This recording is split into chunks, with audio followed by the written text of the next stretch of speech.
relax, open your ears real wide and say, give it to me straight, doctor, I can take it.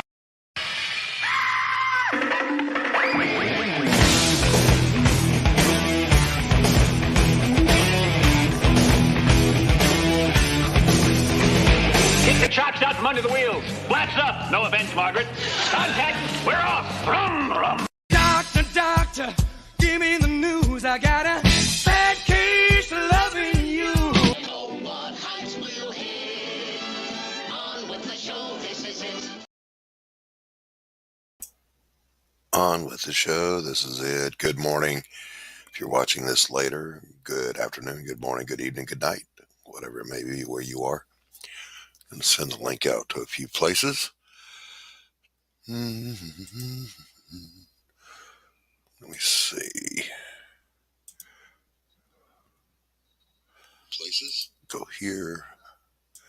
Go there. Again, I am not the most tech savvy person.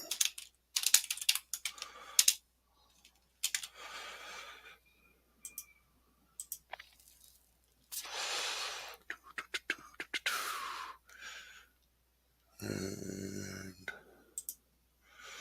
let me drop this link in this place.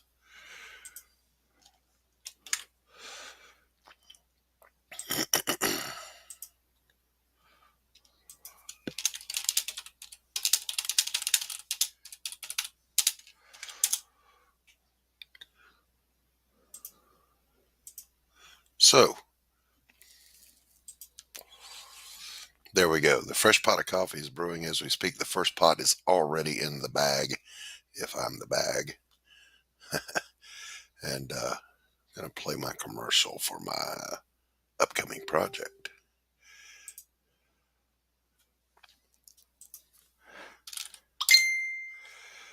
Let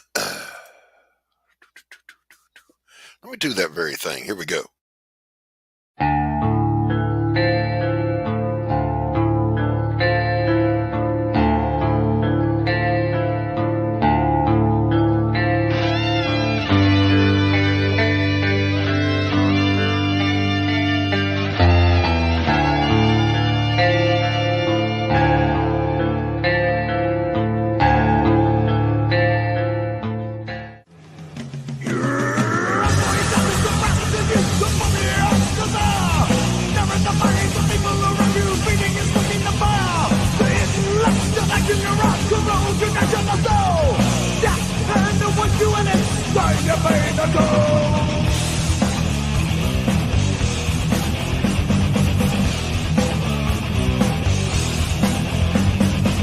Doesn't matter what you say or the action that you take.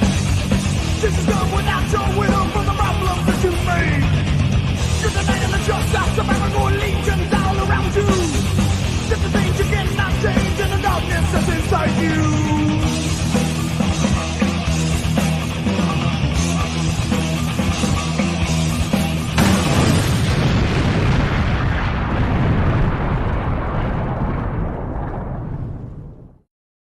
Say, that looks like a good book. I think I would like to read it. So, waiting on a couple of folks to show up that I've sent the invite to.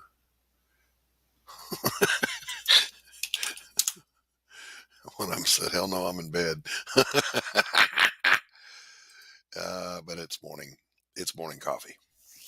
And though it's early, but I get up at 4 a.m.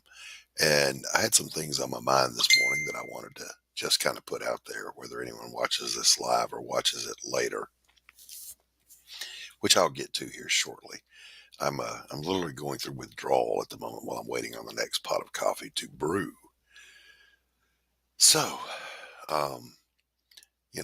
sorry to waste your time, but How dare you! oh, Greta, she's the gift that keeps on giving.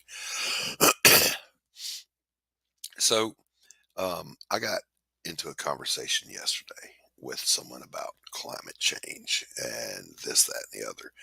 And when I expressed how I feel about it, the individual I was talking with was a little bit surprised by my take on it. I want to find my reference here.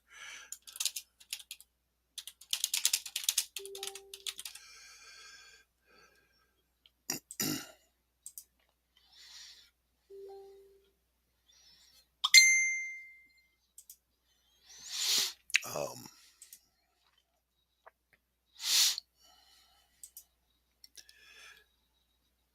so as we were discussing this whole thing, they always come back to this point, whether it's man-made or whether it's naturally occurring climate change. The climate changes undoubtedly, but there's a difference between awareness and alarmism. And the question, of course, was why am I not alarmed at blah blah blah? Now, this does not mean that I don't care about the environment. I don't litter. I don't pollute any more than I can humanly possibly avoid doing. However, I don't think my going into debt to go buy an electric vehicle is going to change a damn thing. I run my trusty old 20-year-old pickup truck up and down the road, and I'm very happy with it. The wife has her gas guzzling 4-cylinder Econo car, but we got that just because it was cheap. And a wise person doesn't spend any more than they have to. But what I was sharing with the person, the reason I'm not alarmed about it is because of my faith. And my faith tells me in Revelations 21, verse 1, and I saw a new heaven and a new earth, for the first heaven and the first earth were passed away, and there was no more sea. In other words, there is an earth 2.0. If you're a Christian, and in particular, I am a Christian. I happen to be Southern Baptist, and we believe in the inerrancy of the Word of God. There's no need. There's nothing to worry about. The Bible tells us at the end times there are still fish in the sea, there are still forests, there's still crops. So there's that. But there's also this. Whether you look at it from a faith standpoint or a scientific standpoint, the earth is a finite resource. It will eventually run out of things because you just do. Second law of thermodynamics, all things proceed from order to chaos. All things fall apart. When you went to bed with your hair looking good last night and you woke up this morning, there's all the proof you're ever going to need. So being alarmed about it, these people, this no oil, these protesters that are desecrating paintings or pouring out milk in supermarkets, these woke tards, they're not accomplishing anything at all. And it's ultimately pointless. It speaks to a spirit of fear, and it speaks to a spirit of trying to exert some kind of power where you have none, which is just pointless. There's no need. People have been prophesying the end of the world by one means or another, be it religious or scientific, for as long as there have been people, and we're still here. And I've got a news flash for you. If you're one of these young woke tards out there, the world will still be going on long after you're gone, unless, according to my faith, the Lord returns. So don't panic, I guess is what I'm saying. Don't panic. There's no need. You don't have to tax yourself into oblivion. Saw an article yesterday where Joe Biden is talking about contributing to a fund, 1 billion American taxpayers' dollars, to donate to poor countries who are suffering because of climate change. What will it help? Nothing. What will it change? Nothing. What does it do? It robs Americans of their money to spend on worthless shit. But that is apparently the job of the federal government. But I'm not going to go on a right-wing rant about it. It happens. I vote how I vote because it's what I can do. I have conversations with intelligent people who are courteous enough to have conversations. Beyond that, what's the point? You're not going to change anybody's mind by having a Twitter beef or a Facebook flame war. doesn't change anything. So what's the point? Focus on the here and now. Focus on where you are in this moment and do the best you can do in each given moment because that's all we can do. Look, man, it's all grainy in here because it's dark outside. This is an east facing window right behind my computer in my studio because I like that eastern light coming in the mornings when I paint. So normally I look all nice and pale and washed out because of natural light. Now I just look pale and washed out because of artificial light up there. Um, but it also looks a little grainy. But then again, I'm also a little grainy. So there's that. Hold on one second. Got a message here.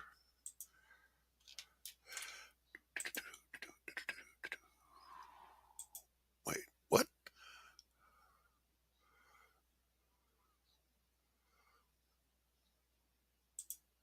I get so Twitter is confusing to me. I don't know how it says someone likes your tweet, but it doesn't show you what tweet they liked. And I don't know how to find out.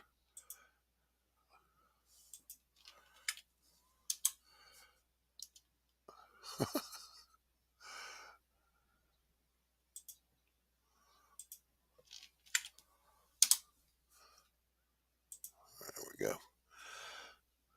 Wait a minute. Another message.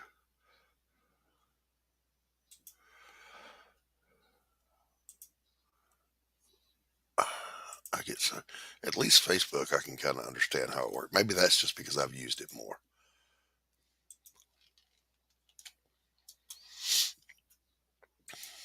Is that a boomer thing? Am I being a boomer at the moment? Um, so anyway, one of my favorite things to do in the world. Well, hello, darling. That's Caroline. Caroline, I'm actually going to shoot the link if you'd like to pop in and hang out. I would love to have you. This is just a chilled out hangout. Nothing more. And it's funny because there's no comments, but I'm getting my messages are blowing up here. Or is it just populating? Again, is that a boomer thing? I just don't know. I don't know what it is, my precious. So anyway, I've already said I was jonesing. I'm going through withdrawals. I'm waiting on the coffee pot in there to do its thing. Oh, don't be clicking buttons, Doc. You'll fuck something up for sure. Oh, I'm sorry you're sick, Caroline. What's going on with you? I can sympathize, though. I had a very rough, it started last week. I spent 7 straight days of being unwell and did not enjoy it. You know, as a hack, I smoke, I drink a lot of coffee, I don't take care of myself because I don't exercise. I lead a very sedate lifestyle. And when I was a young man, I was in the military. And then after that, I took good care of myself. I worked out. Uh, so I was always in shape.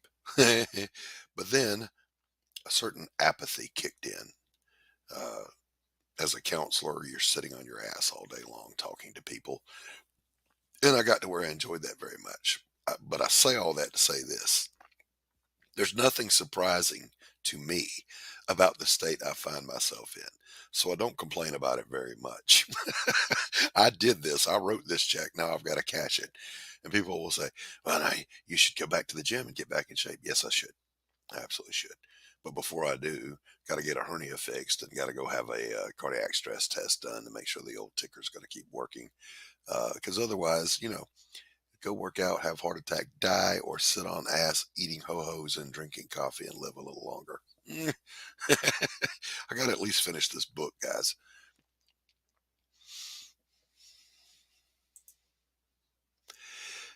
Oh, wait a minute.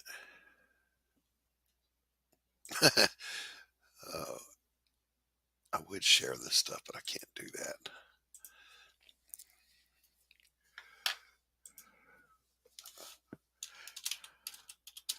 It is my mother-in-law's birthday today, so let's make sure we tell her happy birthday.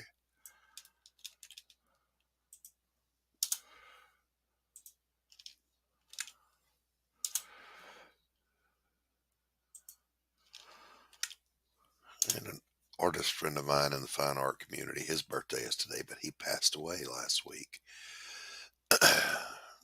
Great painter, good guy, loved him to death. Uh, Gone too soon. We keep losing people. All right. So anyway, to finish the sentence, I've started 4 times now. I've been jonesing for the coffee. It's been brewing since I started. The clock on the wall tells me there's enough time, so I'm going to go grab some coffee, and I'll be right back, and we will have our conversation.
I'm back. So here's a note to marketing people out there. The majority of the world is right-handed. So if you're going to put a saying on a mug, don't put it in the left-handed position for the world to see it. Make sure you tell your people, put it on the right-hand side. You got somebody in the back here. Well, good morning, Rosetta. If I'm awake, it's not a good morning. It's always a good morning if you're talking to me. How are you? Tired. So you're up late, not early. I kind of passed out for a few hours, so a little bit both. I got you. Well, we get up really early here in the household, and I miss my morning coffee with my crowd I hung out with downtown when I was working. But even they're not open yet. Well, I mean, maybe they are. Wait, what time is it? Yeah, they just opened. It was a tradition when I was working as a counselor that before I opened the practice, go downtown to Safe House Coffee Roasters and enjoy a couple of hours hanging out with folks, drinking coffee. So I just felt in that kind of mood today. So I thought I would go live and have a free refill since the coffee shop is on Saturday. That makes sense. Am I coming across clear enough, Caroline? Yeah. Sorry, that girl. I'm hearing you fine at least. Well, I know we hear each other better when we're in StreamYard. I'm wondering how people that aren't in with us are hearing, because I'm not projecting my voice this morning. It's not that time of the day yet. You know what I'm saying? It's time for indoor voices. Indoor voices. It's time for sleepy brains. Oh my goodness. So also I was watching a video this morning on the differences between the books and the movies, and in particular in the Lord of the Rings. And I've said for years there's this, that, and the other, and I'll touch on those here in a moment. But I'm a huge Tolkien fan.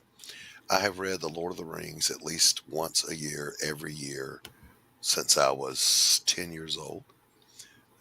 Read it all the way through. I've read every word Tolkien ever put on paper,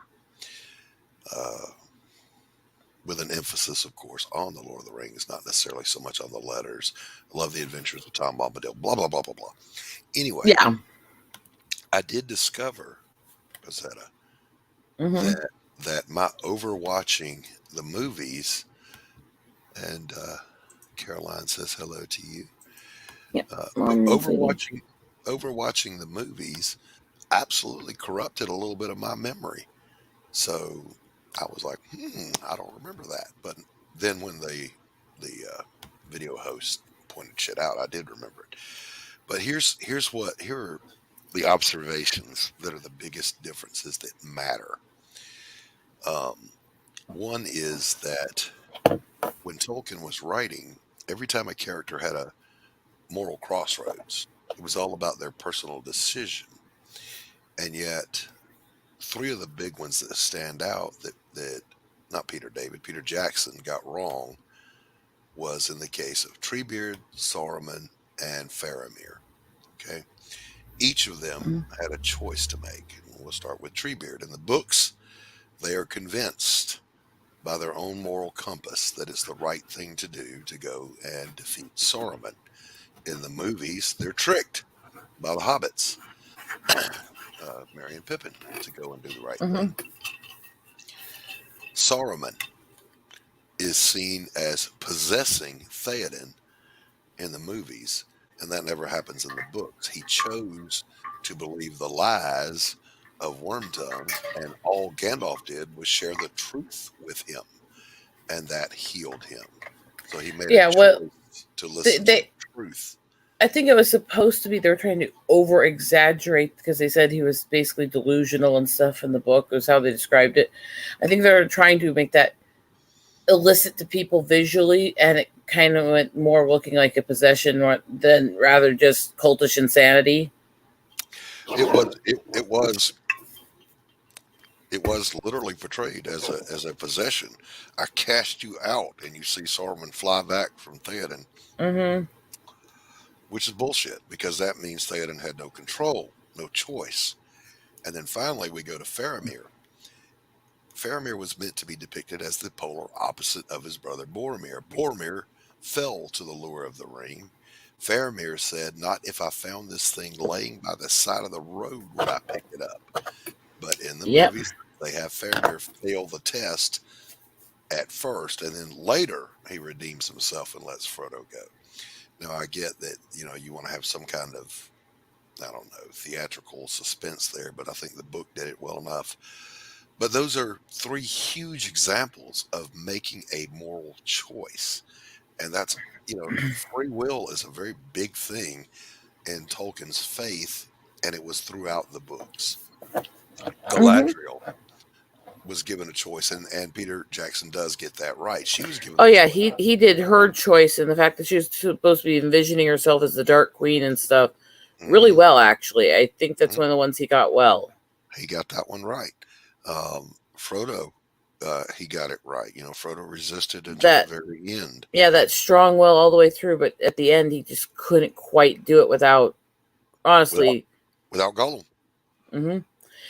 Gladriel is actually one of the things I think they got the best in the movies, in my opinion, because they really did portray both the elegant, soft-spoken grace of her, along with Hmm. the courage and power and the ability to overcome temptation that she had. Hmm. And just the fact Yeah. that even though she was so soft and so quiet, she's actually extremely powerful and respected. Yes, and Kate Blanchett has that naturally female version of a baritone voice that's very soothing but very powerful and strong. So even when she's speaking quietly, she carries a lot of weight. But also, the other thing I was going to point out that Peter Jackson apparently didn't know or understand what Gandalf was slash is. He's an Astari. He is a Maiar. He's of the angelic order. He's on the same level as Sauron. Okay.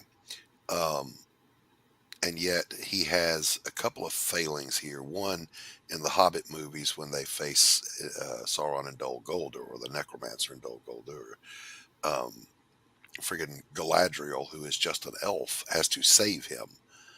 No, no, no, no, no such thing would ever happen, and did not happen. And then the other one was he has the Nazgul breaking Gandalf's staff. That would also never happen. The No. Nazgul are fallen, enslaved humans. They are Mhm. not on the same level of power Well, as Gandalf. I think it comes from two things. Both Peter Jackson and I believe, honestly, his son, to a large degree, did not understand his spiritualism that was in the book. Hmm. And the reason I say his son is because if you know some of the stuff that Christopher did in his life, including allowing Lord of the Rings tarot cards, you would see that he didn't get the spiritual side of it. Right, right. But so I think in that they didn't quite understand, and it's defined in his continuity notes, and even some of the stuff that his son wrote about from the stuff he did in Silmarillion and all the other stuff, that the wizards were always an emblem of the battle between good and evil within angels. Hmm. Yeah, they were an angelic order, and they were Yeah. sent to not directly force people to do right. They were sent to encourage, to guide, but never to dominate. And that's allegedly where all of them failed, except for Gandalf, because even Radagast, taking care of the animals and whatnot, did not overly involve himself in the affairs against Sauron. Basically, they were kind of portrayed as, the closest you could say is the Nephilim Seraphim, the angels and demons on Earth. Hmm. Hmm. Hmm.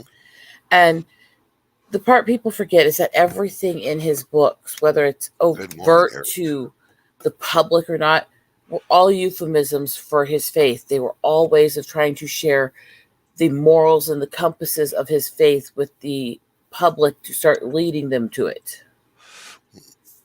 I don't think he was trying to evangelize. Not as in aggressively, but as in to show people what we really are. I think it was just a matter of it was so deeply a part of who Tolkien was, it couldn't help but come out. Because there are notes that came out where he and Lewis were actually competing to see who could write the best fantasy stuff based upon their faith and stuff like that. Where they actually tongue-in-cheek competed about it. I know that I loved that the Inklings was such a close group.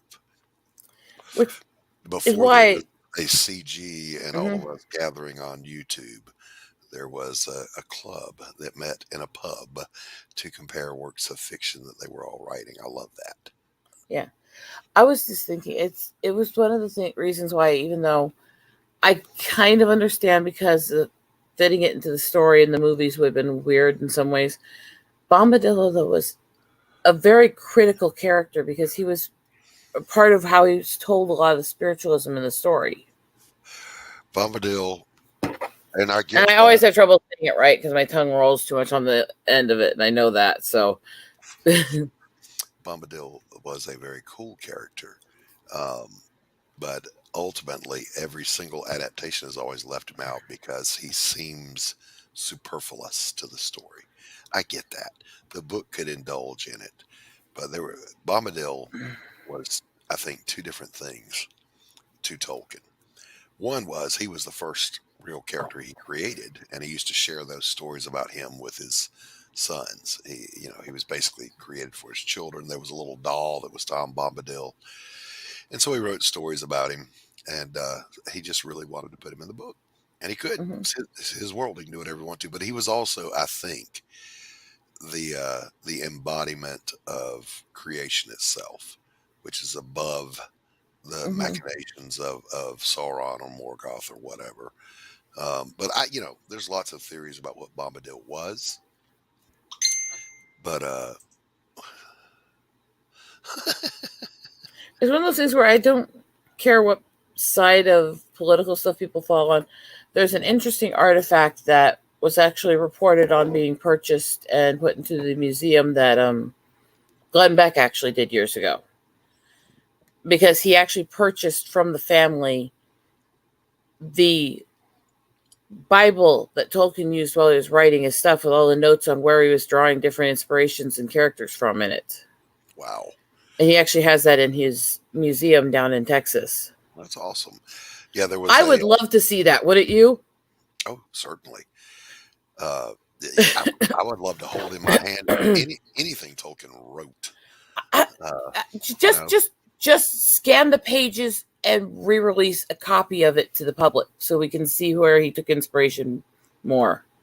There was a letter that Tolkien wrote to his son about he was coming out of church And sitting off to the side was an old beggar, literally wearing robes, sandals.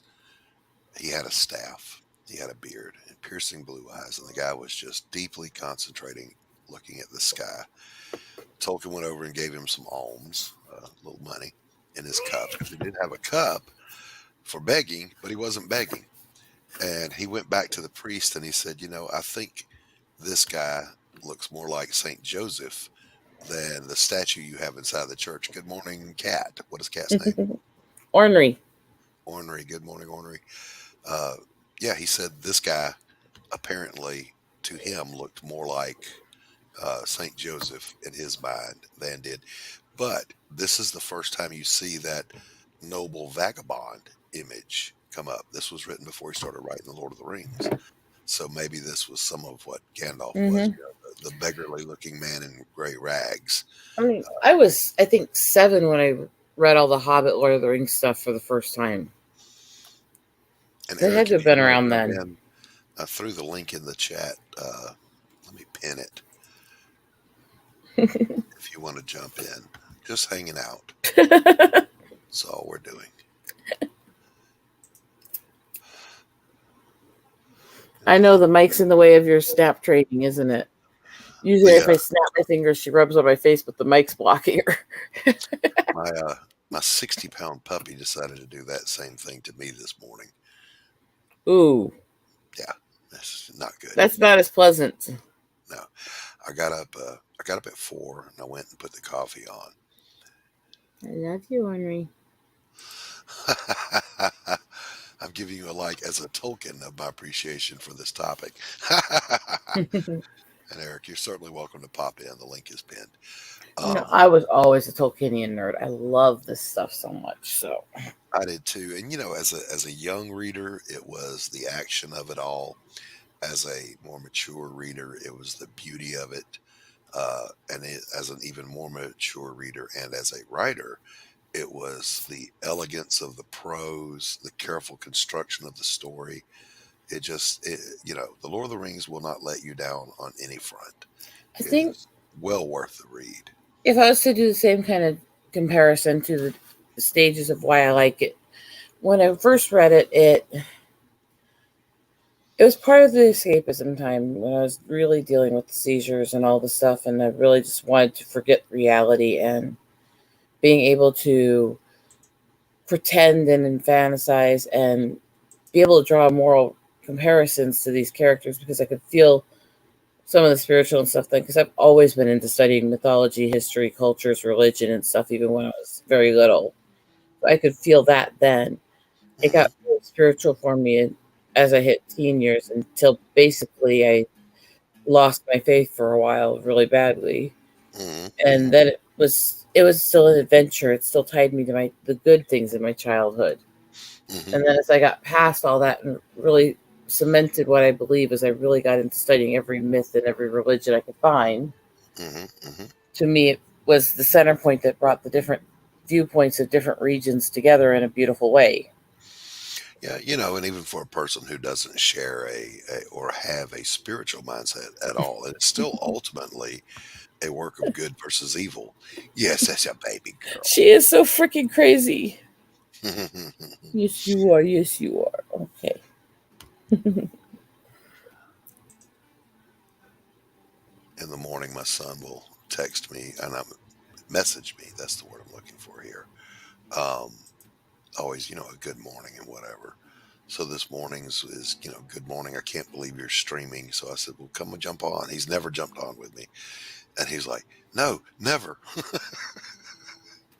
Tell him that was probably a wise consideration considering your friend is crazy. Well, he knows everybody in CG is crazy.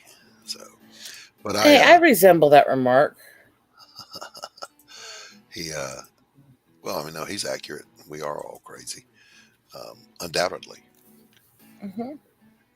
But I shamelessly promote him and his music and his endeavors up to and including I've uploaded one of his videos of his originals on my channel. You can go check it out at your leisure if you're watching later or if you're watching now.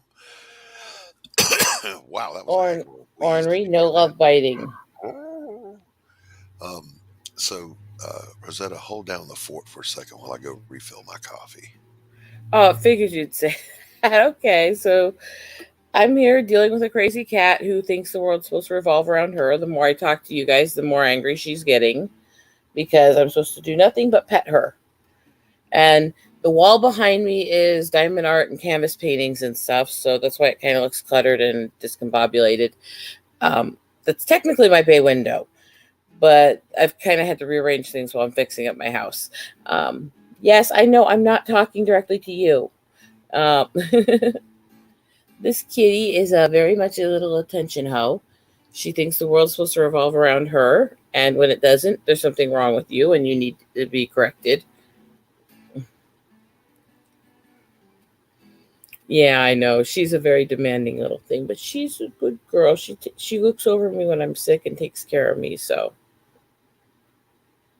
She's got fallen in the tub before because she tries to pull me out because I'm not supposed to get wet because she just considers that evil. So she thinks she's trying to rescue her human and falls in. Yeah, you do. Yeah, you do. She is actually 7 years old. I got her when my brother rescued a pregnant stray. She was 3 days old when she picked me as her human.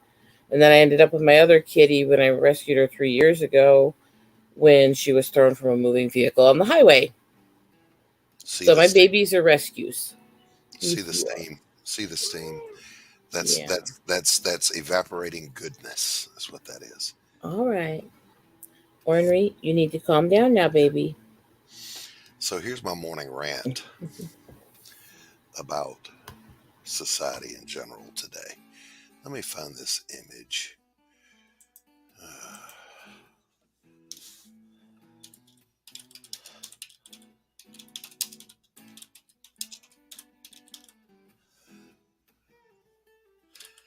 Music playing in the background is an original.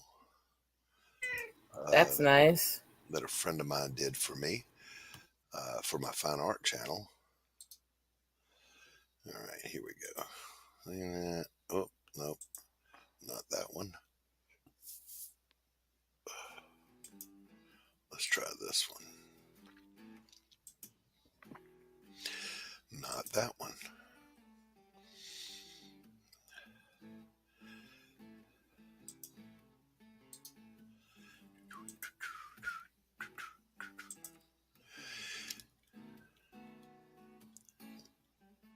All right, and then we do that.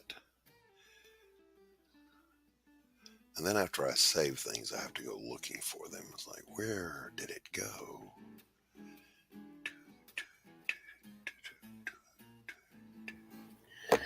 Meanwhile, since you brought up the Tolkien stuff, I figured this was a good time to show off one of the dragons I painted. Okay. See? Just a moment. Oh, hell yeah. Very nice, very nice. I had a friend. That takes forever. That was multiple colors and layers. Sure. You can see the blacks and reds and golds and everything in it. A friend of mine just passed away a couple of years ago that loved painting the miniatures and the statues. He was pretty good at it. So we went as a society when it comes to these fringe foo-foo people, is what I call them. From acceptance to glorification and then to veneration. What am I talking about? Well, let me just throw an example up here.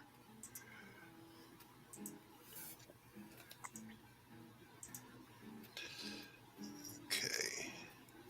Yeah, this is an example.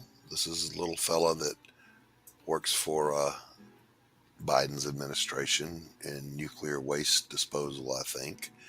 Was recently in the news because he has a warrant out for his arrest for stealing luggage from airports. And, you know, we went from being, is that image showing up, Rosetta? Yeah. Oh, that thing. Yeah. So we went from being told to tolerate, that we must now accept, and then we must celebrate, and now that we must venerate. And this is not just this guy. We've all seen it, throughout culture. And, we're told that the traditional male, of which I are one, just the normal heterosexual, straight, conservative Christian, we are to be ostracized. We are toxic. We are evil. There's nothing here to look up to. Which leads me into shrinking this down just a little bit to now, this must be, oh, get out of here.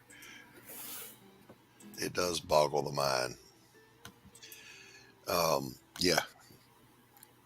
Eric says, did you hear about the luggage stealing? Yeah, that's exactly how this guy popped up. Anyway, now the modern military is studying critical race theory, and they are having pronoun training in the military. This is how far this good morning, TJ. Good to see you. How far this disease has permeated when it gets into the military, which should never be a social experiment.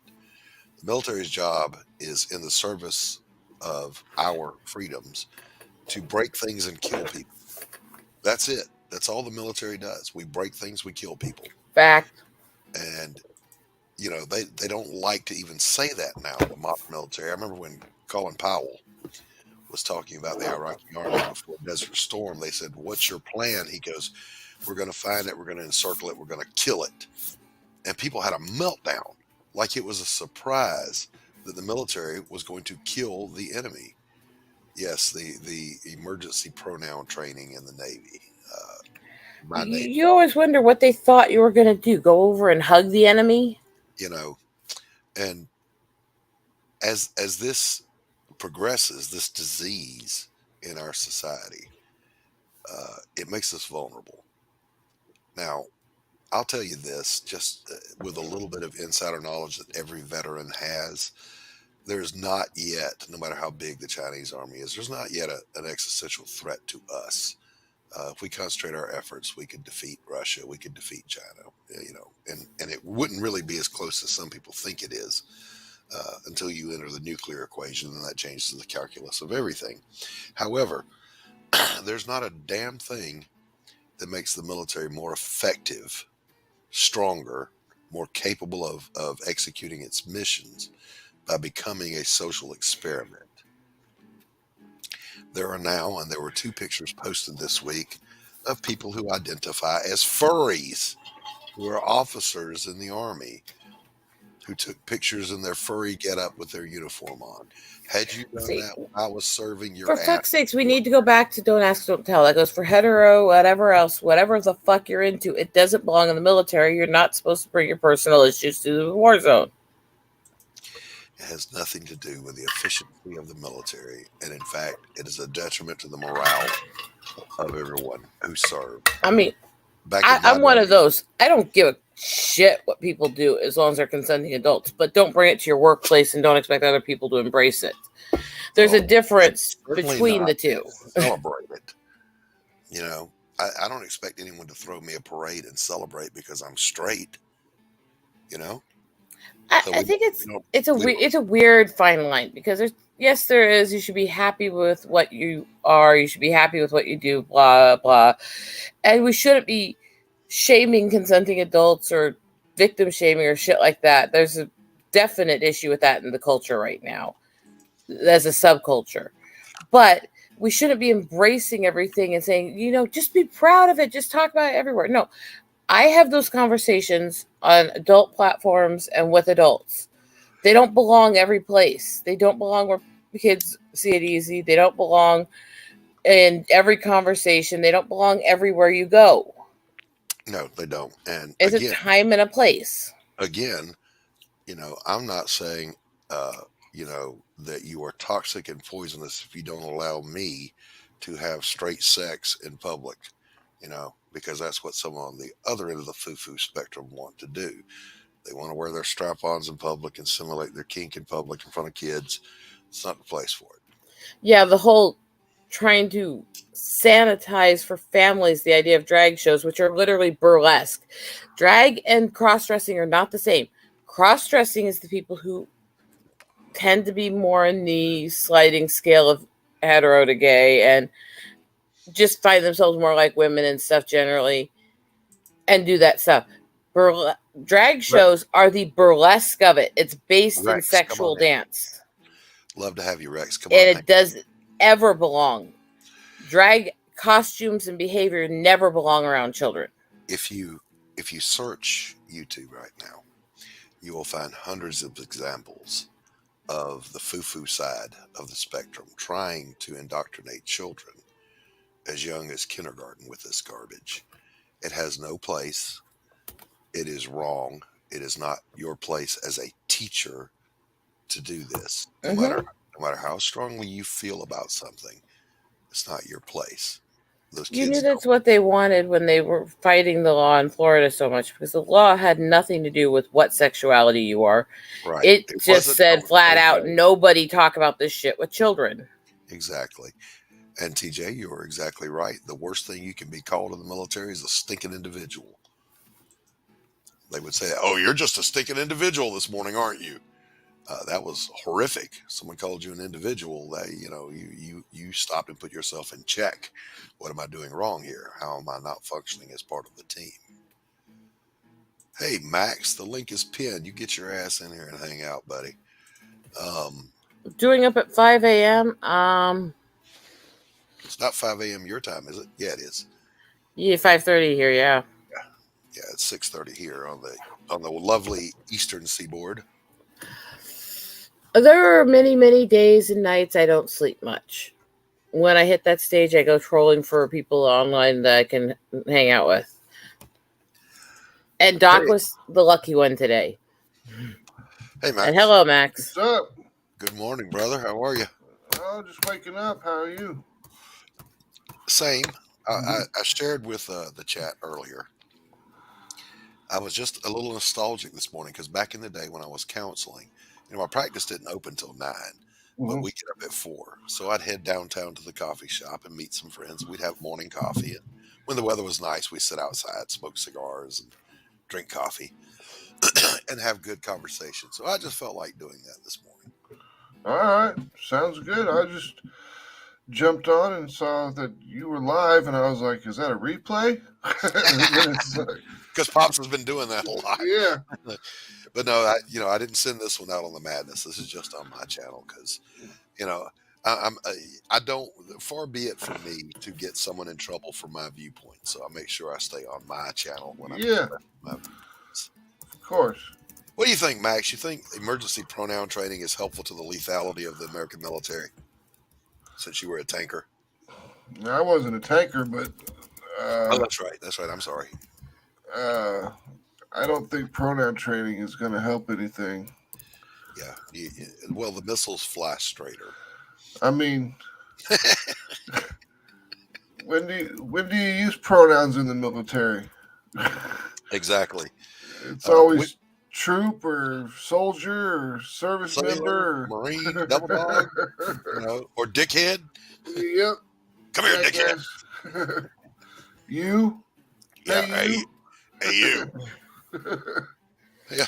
I just remember the video that my I'll just say my brother. It's weird, the whole explanation behind it, but he sent me a video one day that he had titled "How to Talk Veteran." Right. It was like 10 minutes of military accidents, explosions, and misfirings, and all you could hear throughout the entire thing was a bunch of different guys in different voices yelling "fuck."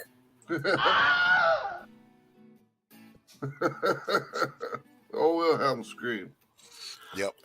It was all you heard over and over and over and over and over and over was different guys as a tank would blow up, as somebody would flip a vehicle or something, going "fuck, fuck, fuck." The whole video. We certainly have our own way of communicating, but it is effective. I like the memes. It's like how to deprogram yourself from the military, and it was like, instead of "all right, fuckers, listen up," try, "please pay attention to me now because I have some important information to give you." Yeah, see, no, that just doesn't No, I work. like the first one more. Yeah. In But it was boot like camp, how to transfer into the corporate world. yeah. I know in the oh wow.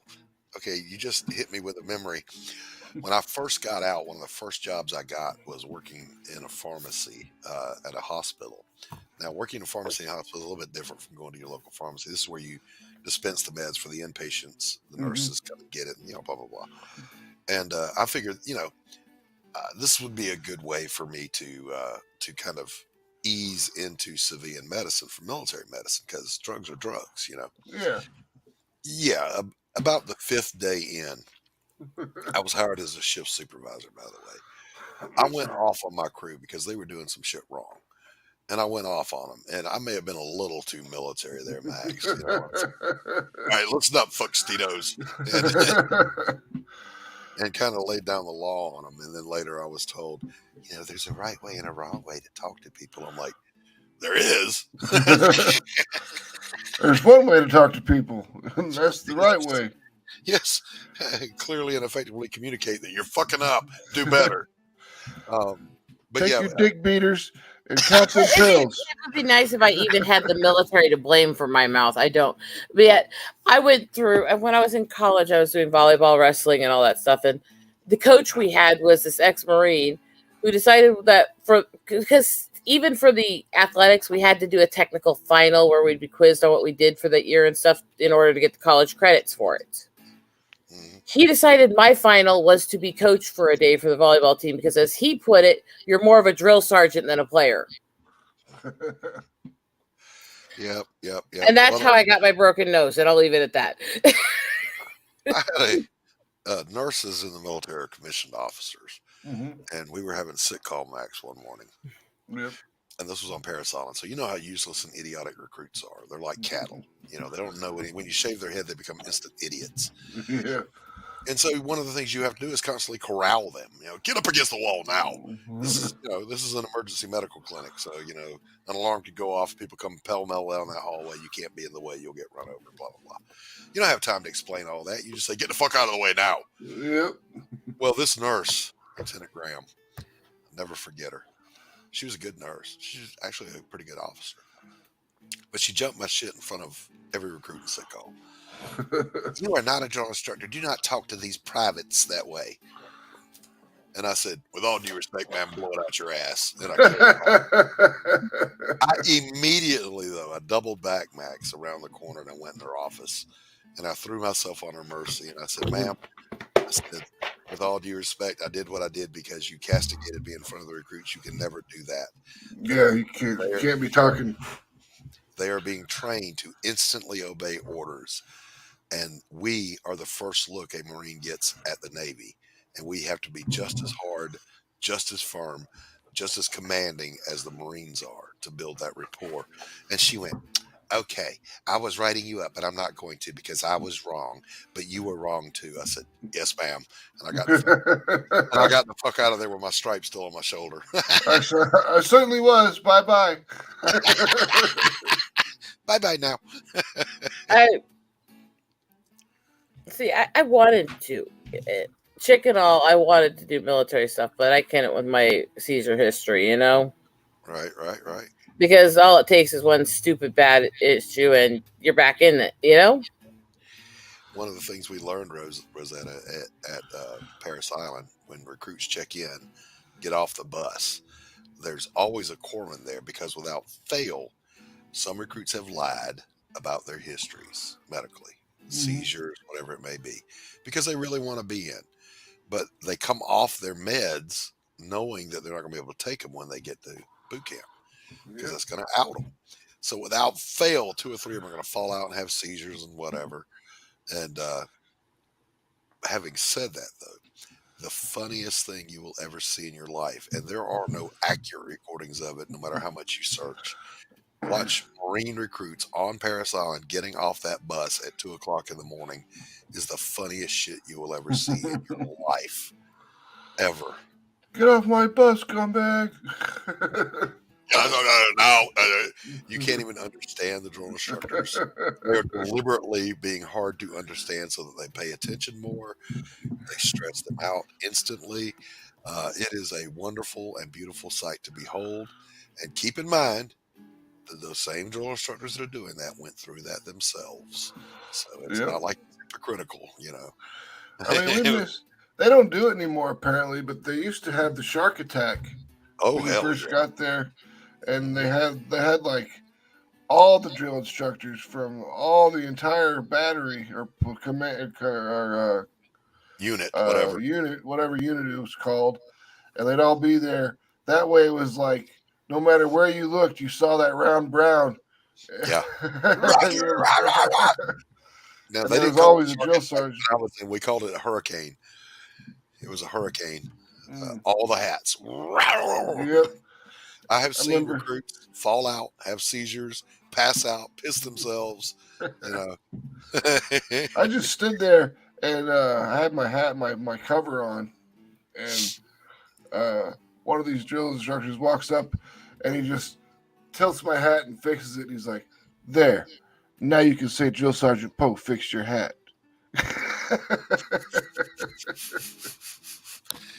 Yeah, I remember drill instructors slapping recruits in the head before they passed the don't touch rule. Your cover's on crooked. Pick it up, put it on square. Aye, sir. we used to have that. They like the drill instructor would smack you in the helmet. You know, when you get your Kevlar on, he'd just punch you in the head, and he'd be like, "I'm not touching you. I'm touching your equipment." That's right. You could do. That was the loophole we found when they passed the don't touch thing, was except to make corrections to the uniform.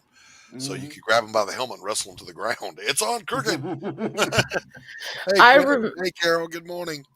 My brother, when he was telling me about boot camp stuff, he was telling me that the day he knew that they were up to something was suddenly they didn't wake him up at like 4 a.m. or 3:30 or something. They do all the morning drills. They let them get up at a normal hour, and then they start giving them all this nice fancy food, and they're like, "What the fuck's going on?" That's because they were going to test them on the fucking tear gas that day, and they were trying to make him vomit. Yeah, so they're going for a run or something. And he sat there and said, the second they let us sleep in and they gave us all this food, I knew some shit was up. I'm just sitting there going, guys, are you actually falling for this?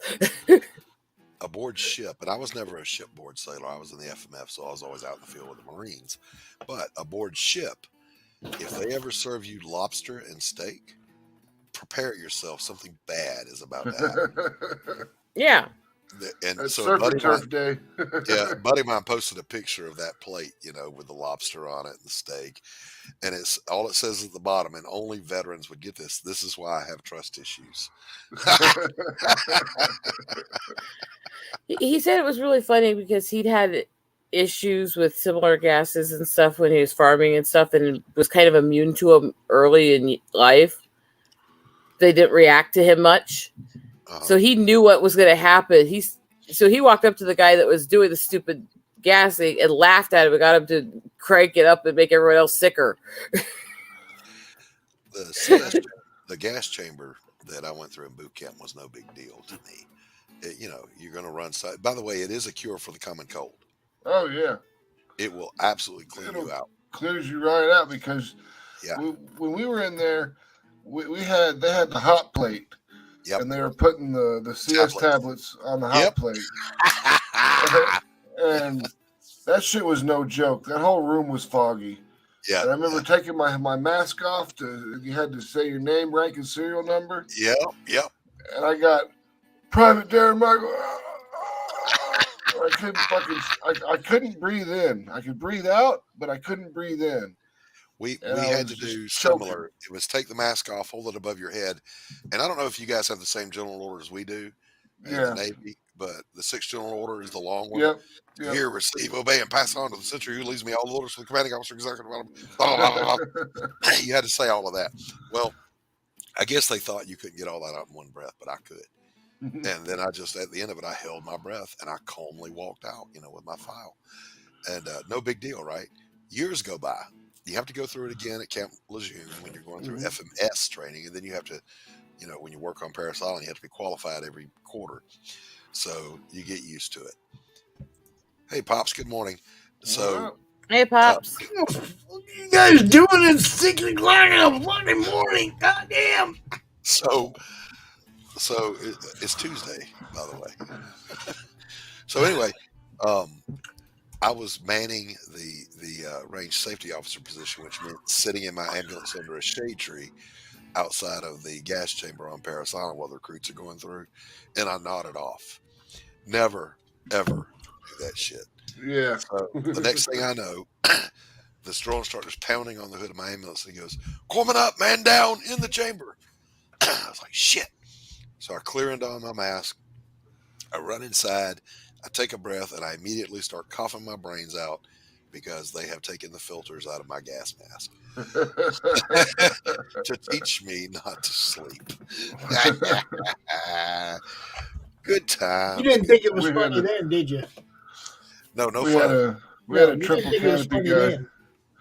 Triple canopy guy, sniper, special forces, airborne, and every time he catch you sleeping, he would come up behind you with the fucking Sharpie marker and put the Sharpie marker around you, right across your neck. He'd be like, "You're dead."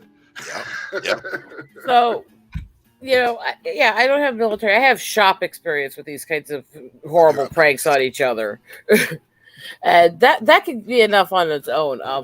Because shop is the only girl. You can imagine I took a lot of crap from the guys. One of the days was they decided they were going to be clever, so they thought they were going to, before I could get into shop, because I had to meet with the shop head that morning, they thought they were going to be cute and just, nail my tool belt and toolbox to the sawhorse, which big deal, takes a few minutes to fix, not that. Went, okay, funny guys, haha, and waited for lunch when everybody gets kicked out of shop, and went around and snuck in from the back and put all their sawhorses and tools on the ceiling. They didn't screw with me again. That's good stuff. Hey, what are you gonna do? You could cry and say they're doing this shit to me, or you could get even and make them stop their shit. Yep. And sure as hell respected me by the time I graduated. Those guys never messed with me by the end. Especially after they saw me in Demolition Crew, both with sledgehammers and jackhammers. We had a house building class where it was like you basically worked for what's that group that Jimmy Carter works for? Habitat for Humanity. Habitat for Humanity, yeah. And you build houses for low income people. And I remember our teacher got so mad one day, he threw a 5-pound fucking sledgehammer across the room, and it buzzed one of the kids' head. I mean, it barely missed him. Hit the wall behind him, and I was like, "Wow, we would have killed that kid."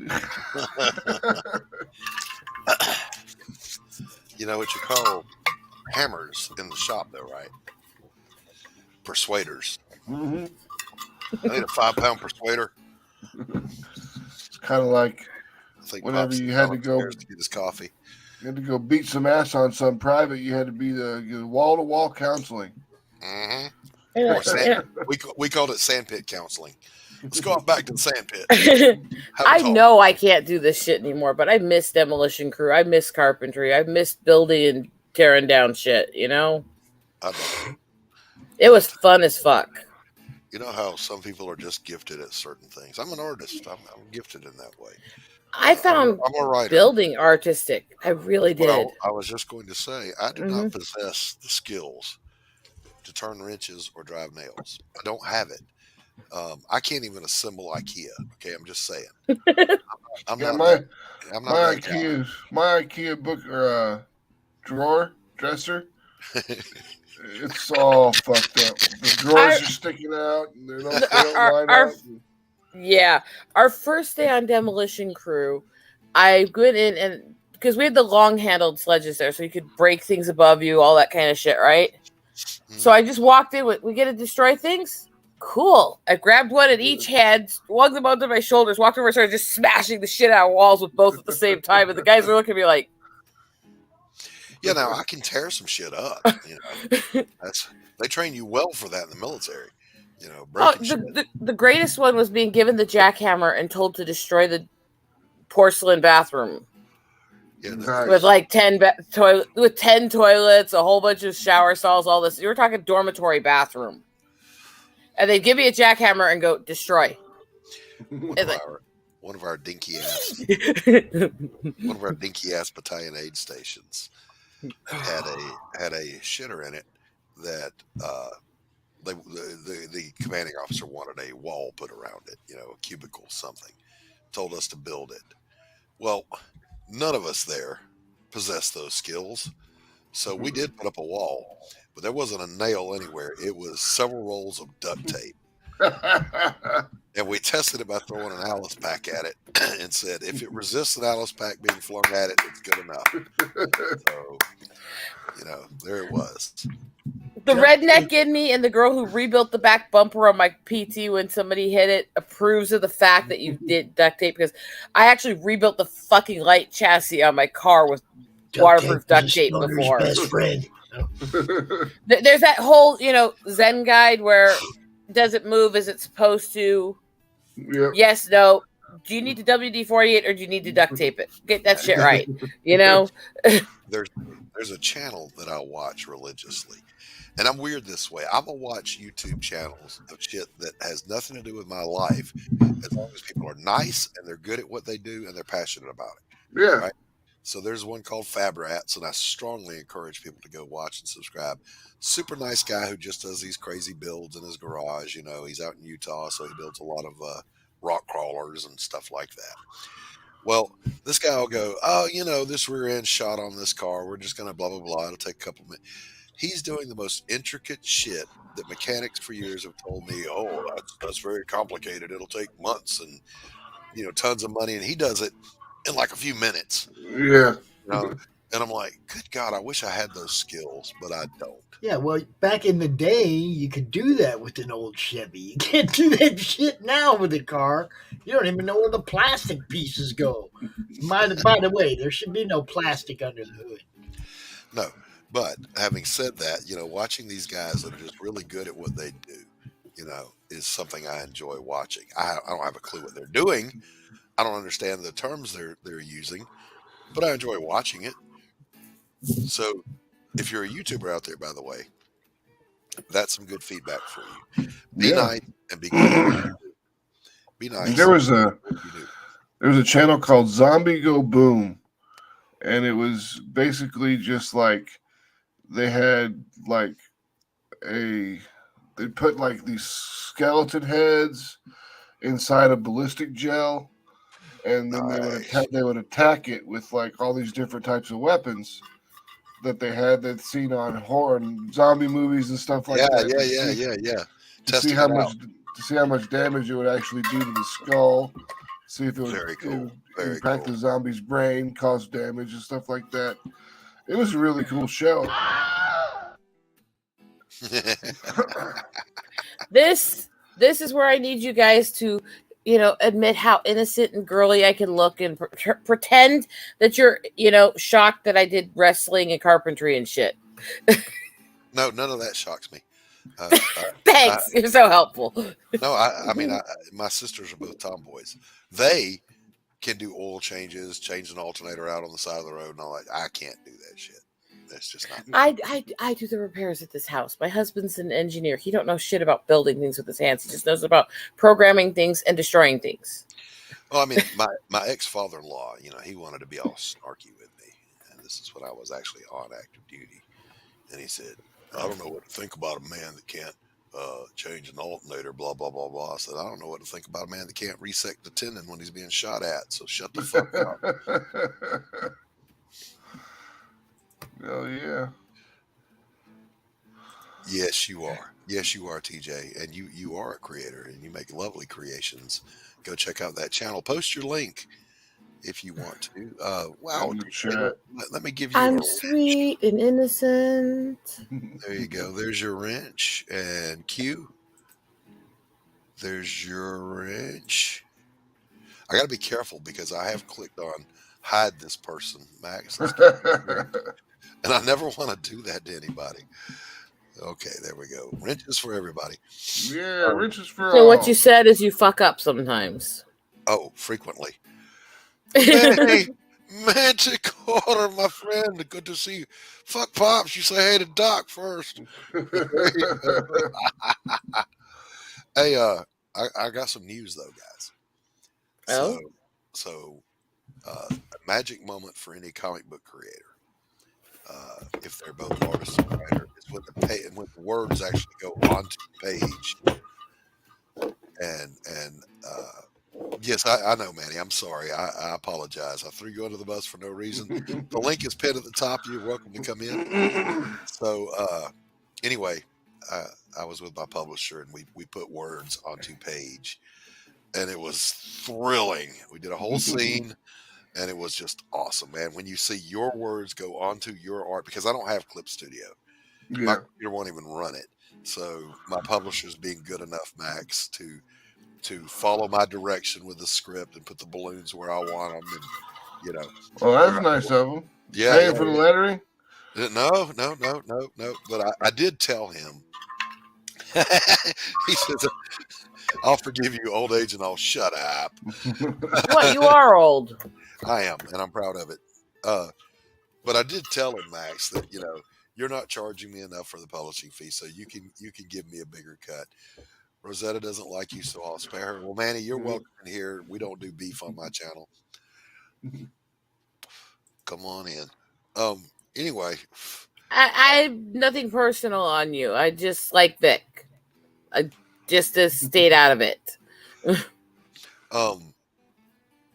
we did a whole scene, and I even brought in, and we were working, StreamYard, but off live. Yeah. backstage. Out there. And, yeah.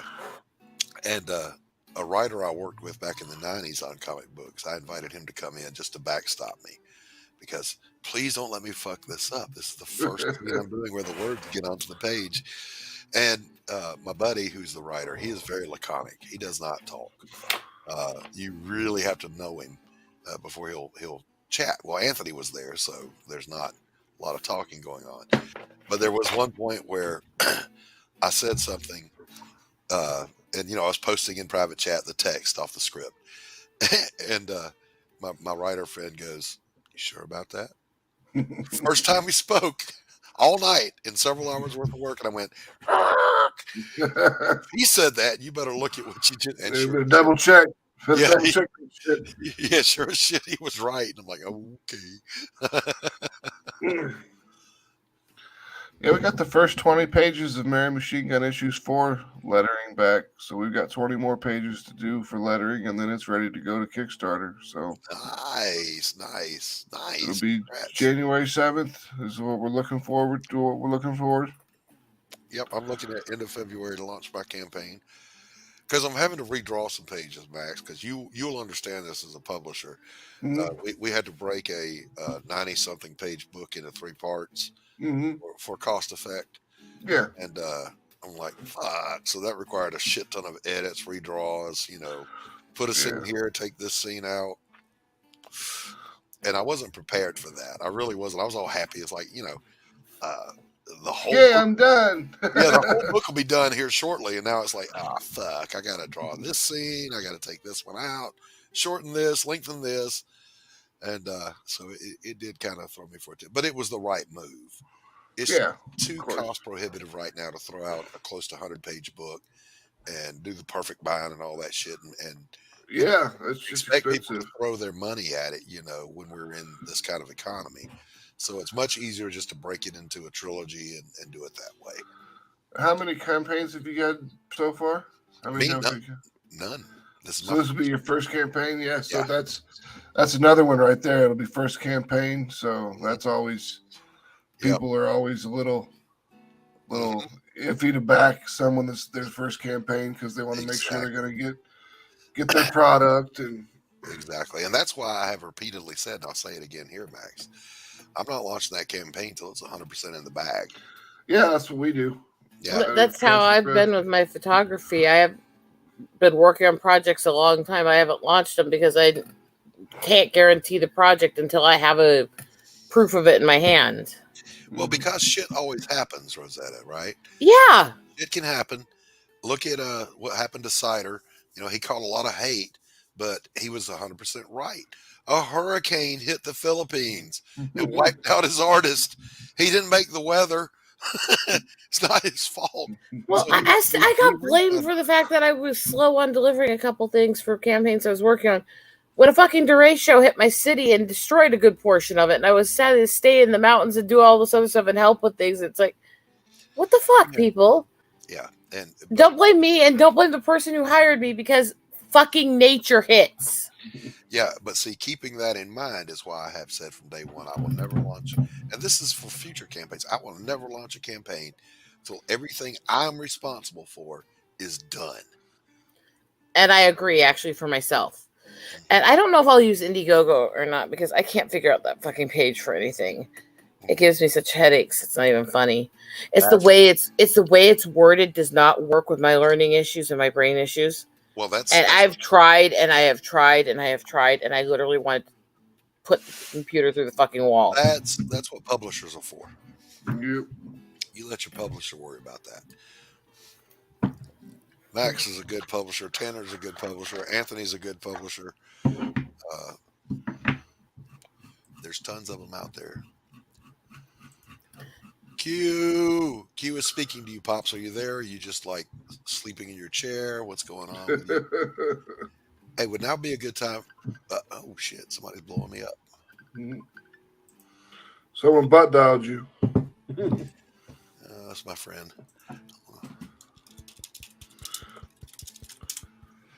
You ain't got no friends. I was kind of wondering about that myself. I got a couple. You can't be on Earth this long and not have a few. I mean, even Hitler had friends. Shit. I don't know. I have acquaintances I bitch with, and then I have my husband, and that's about it, other than family. Sorry. Well, I'm just antisocial. It's not you. No, I have a policy in that I will befriend anyone until you give me a reason not to. Yep. I have a policy. I'm cynical as fuck, and I don't trust or believe in anybody. That too. And it's nothing personal, people. It's that my life has been hard as fuck, and I've seen some twisted shit, and I don't trust people. Well, same, but being a counselor, I'm pretty healthy at how I process things and cope with. I work with people and do other stuff, and I'm good at giving other people good advice for how to cope with it. I'm not good at taking it myself. Mm-hmm. Yeah, I just simply, my policy is I will treat you as nicely as you allow me to treat you. The second What the fuck? I mean, not to, then I won't, because that's being assertive and putting down boundaries. My friend's like, I said, I'm live right now. I can't take this call. And she says, that's bullshit right there. It's too damn early for that shit. One thing you'll know about me, Manticore, is I don't believe that my suffering means that I deserve anything else other people don't have. It just means I don't wish what I go through on other people, and I'm leery of others. When it comes to business or letting someone in my house, of course, I'm cautious. Befriending people, anybody, doesn't matter. And I'll be friendly, but I don't usually consider them friends. Does that make sense? Well, what is a friend? A friend is someone who you want the best for, and they want the best for you, and I will do what I can to actuate that for you. Yeah. Okay? I want the best for everybody, even people I don't like. Well, there you go. That's being a friend. But doing what you can to actuate that reality for somebody. I'll do what I can to help you along your way. Now, that is not always returned. It's not reciprocated. Talking about how I spend every day, Doc. Right. Rarely reciprocated in my experience, but I still do it. I remember I had a friend. I will never forget this as long as I live. Now, he's deceased now, so I'm not going to throw his name out there. But I literally helped him move. He's one of those people that just had to move every few months because he was always behind on his rent, getting evicted. I helped him move a good 3 or 4 times. My truck, my back. Did you finally help him to balance the fucking budget so you wouldn't have to do that anymore? I tried to, but the one time I called on him to help me move one thing, no man, I just don't feel like doing that. And that was the one time I wasn't nice about it. I said, "You little bitch, don't you ever call me to help you move again."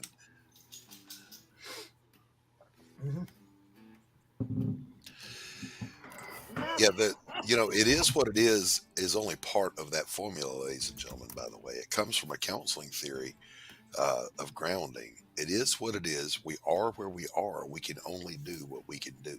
The rest you let go of. So yeah, it is what it is. But finish it. We are where we are. We can only do what we can do. Yep.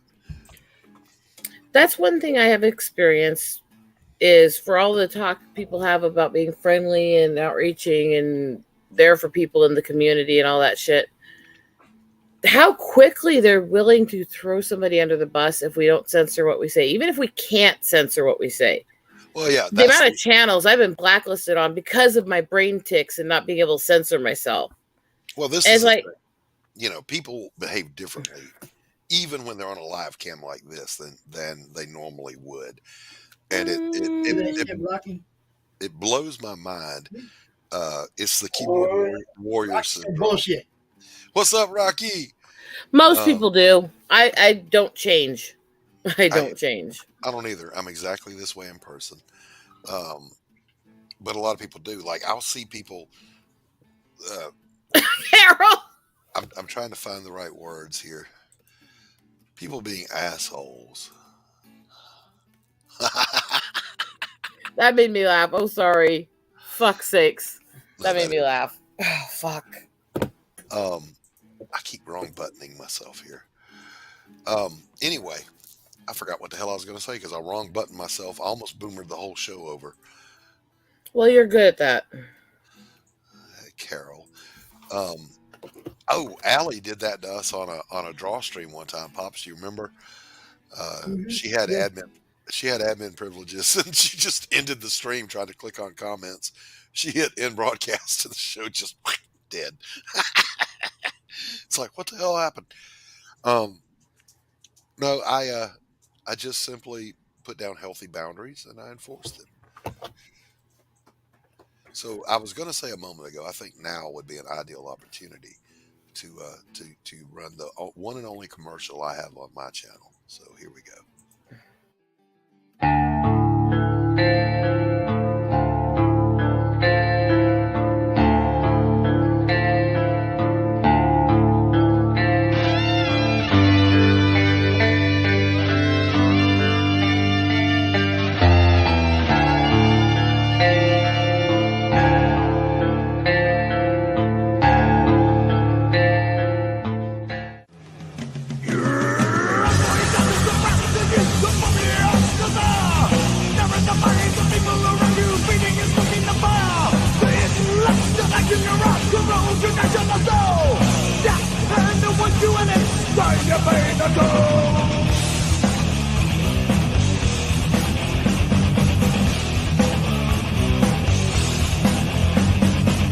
Doesn't matter what you say or the action that you take. This is done without your will from the problems that you made. You're the night of the just house of Aragorn legions all around you. Different things you cannot change in the darkness that's inside you.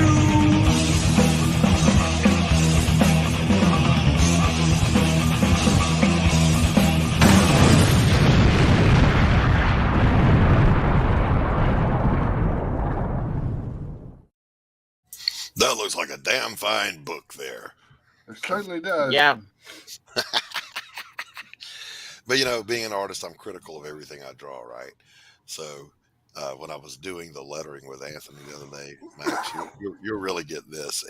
He had more patience for me than I would have had, bless his heart, than I would have had with somebody. Because I was like, hey, Anthony, while you're in Clip Studio, can you use your eraser tool and take out that line under her lip? Because that looks like shit. And so he's editing for me as we go.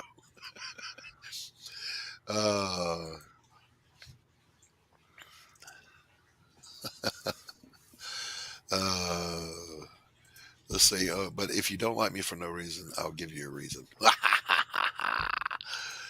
Oh man. So I had somebody asked me a really strange question the other night on Twitter. Tell me. They were pointing out other people's successes, and they said to me, "What about the noobs?" And I responded with, "I think I do plenty to help new creators, You do. even if my channel does get ignored, because the person saying it never gives us a shout out ever." Yeah. And Now he's going to ask me, "What about the noobs?" but never gives our network a shout out. And our Right. network helps noobs, promotes noobs. you spend as new much people time in. on new people as you do on established creators. Exactly. And Unfailingly. for somebody to ask me that question, somebody who ignores our network and doesn't promote us at all, I thought that was kind of shitty. Sunbeam.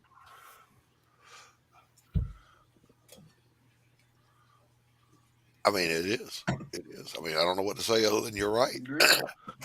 I mean, it's like when You're people you're say right that there, they- Max. Yeah. All right. That was It's like a hell when of a people compliment. It's when people say that they promote newer creators and they're there to foster newer creators and they just shit all over new creators. Yeah, That drives yeah. me crazy. Yeah. And, here's the thing. I'm not new to doing comic books. I did them in the 90s. And sometimes, by the way, I think, why the fuck was this so easy in the 90s and it's so hard now? Well, it's not. Here's what's going on. Here's the psychology of that. When I was doing it for somebody else, I was on a deadline and I had an inker. I Yeah. took pencil pages and shoved them out the door. Throw them in an envelope, FedEx, gone. And then the next script is already on your desk, right? Well, now this is all on me. And I don't have an inker. I'm inking. And I'm not an inker. So I'm having to learn as I go. And I have fucked up some pages, Max. Well, the Everybody does. The thing about it for me is that I had been doing this for a year and a half before I really knew that other dude had a fucking channel.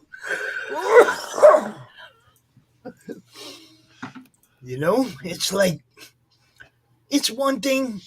Look, it's one thing for people to fucking not like you and not talk about you. But Right. then don't, if you don't like somebody and you don't talk about what they do, don't talk about them at all. It's a lot like the person that fell out with a heart attack. You do CPR, you bring them back to life, and then they stand up and go, "Nobody ever helps me." Well, fuck you, man. Fuck you. Fall back out then. I mean, I'm just saying, it's like you only have so many people that really push the new guy. Right. Okay, everybody wants that big star on their show. Hey, I like to have the big star on my show sometimes too. That's the nature of having a podcast. You want the draw, but at the same time, if you're truly serving the people out here, you don't cut the line on how long they've been around. You bring out the new people, you show their stuff off too. Yeah. I mean, man, I fucking bleed this shit every day now. I get tired of being insinuated that I don't do anything or that nothing I do helps people. That's flat bullshit, and everybody Yeah, knows. that is complete bullshit. I have watched campaigns get funded during your streams. Been there with you That's while it not happened. even that. It's not. It's just the eyes on. There's no denial that I get eyes on what people do. I understand. I understand. I mean, Now- I can't guarantee they're going to go in their wallet, but I can guarantee I can get people to look at it.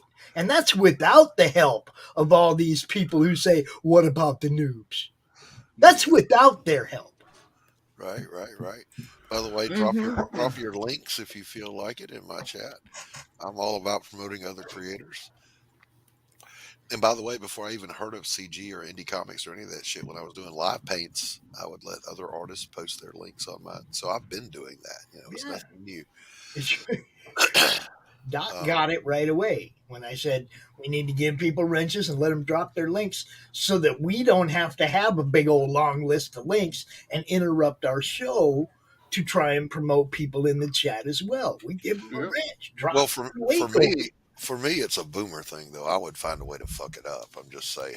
It was started that way, Doc, but we don't admit that shit now. I end up dropping a link to some Pornhub or some shit when I'm trying to promote you. That's not necessarily Why good. would you have a link saved to Pornhub? This would be my question. Well, I don't. Sometimes It's you really just a like the joke. video. This was an In your in-depth look. favorites? What? This was an in-depth look at the struggles of mankind in the contemporary West. It's two people banging, isn't it? Or four, I was watching this video, and it was like this kid's walking with his dad, and he's like, "Dad, why did you and Mom get a divorce?" And he's like, "Well, champ, it's really all your fault. Before you came along, me and your mom were happy. Then you came along, and we like less sleep, and your mom gained some weight and kind of let herself go, and so did I, and your mom's libido dropped off, and over time we just kind of started to hate each other. It's all your fault, So thanks for that. Let's race to the cafe."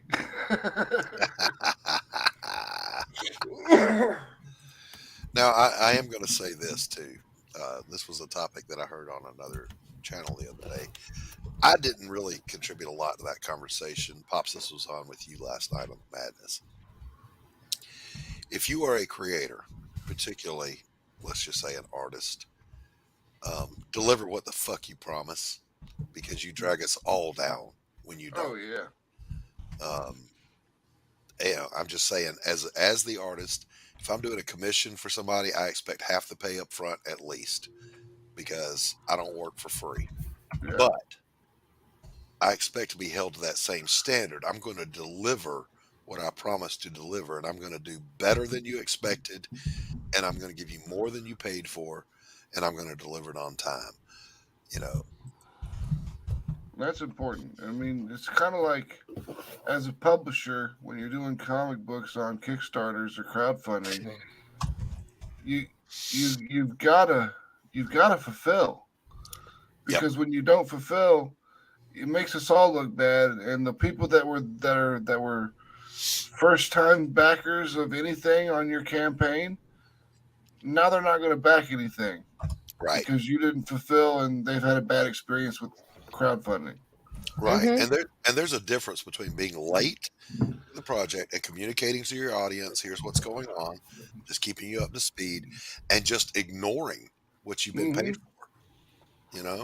I can't, as in any kind of work, you can't just take the work that's in front of you and put it in a pile over here and forget about it and move on to the next thing. No. Got to do the work. It's a job or it's not. You're a professional or you're not. Just saying. That's not aimed at anybody in particular. It's just my mindset on things. When I do a painting commission, I remember the hardest one I ever did, not in terms of what I was painting, but in working with the client. This particular client commissioned a rather large painting of a scene they had photographed, but the photograph wasn't that good. So we had to go back and forth with what they wanted, certain textures, certain tones. And I remember I had to change that painting a good dozen times, but that's part of the job. They paid me half up front. I'm going to get that project across the finish line and make them happy. And I did. And it's a damn good. Matter of fact, I've got that painting. I'll show it to you. Ooh, that dude's picture was still up. Let me see if I can find this thing. Yep, there it is. It was a winter scene. Share screen. You have to tell it several times that you want to share this. And let's minimize that. So here it is. That's good. Yeah, well, thank you. This was a commission I did a few years ago. She wanted these trees taller, even though they weren't in the photo. I'm like, okay, no problem. And then the next change we had to make was all of this was in shadow, but I suggested we need to. This tree was there and it did have frost on it, but we need to bring it out. She said, okay. But then she wanted footsteps in the little path here. I'm like, okay, I can do this. So we went back and forth several times to make sure that she was happy. And you know, if I'm doing a project for you, I'm going to deliver what you ask for.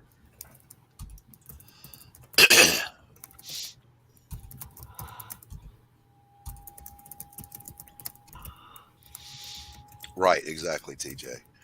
Yeah, and that's the other part of it. Just be upfront with your backers, Oh your yeah. customers I mean, you know, about you'd be surprised how forgiving people can be when you're honest with them. yeah. Like if Max contacted me and said, "Hey Doc, I need a 12-page backup story, and this is kind of a rush," I could say to Max, "Yeah, I can do that," or I could say, "I don't know, man, that's really pushing it on the time," you know. Yep. And we would go back and forth to say how much detail do you want, how many panels per page do you want, you know, until we got to where we could do it. What's your budget? Yeah, yeah. How much money you got, buddy? Well, thank you, Quentin. Painting is my first love. I love comic books. I really do. I did them professionally in the 90s. I'm doing them again now. But throughout my life, I've been painting. I'm a landscape impressionist painter. So that's my jam, man. You know. I always hate that whenever I see someone like, hey, I need you. Can you give me a cover? You know, and then the artist is always like, well, what's your budget? And I'm like, no. It doesn't work that way. What's your rate? Now, in fairness, a lot of people don't know what to charge. Like if you search it right now on YouTube, you're going to find thousands of videos from painters on what to charge for their paintings, how do you price your paintings, that kind of thing. And it's kind of you know, it's nebulous. But what I used to tell people was I was a curator of a gallery. So here's exactly what I paid when we would purchase art to sell it. And it was based on square inch and what medium, you know. So if you're doing a painting, maybe $2 a square inch for a beginner, up to $10 a square inch if you're like William Intricate or somebody. But other than that, what you charge is what the market will bear. Yeah. So as a penciler, oh, there you go, buddy. Go get them. Hello, Kate, my love. The link is pinned if you want to pop in. And that's for any. Well, if you're paying by square inch, I'm going to be doing me some fucking pop art shit and make it big as hell.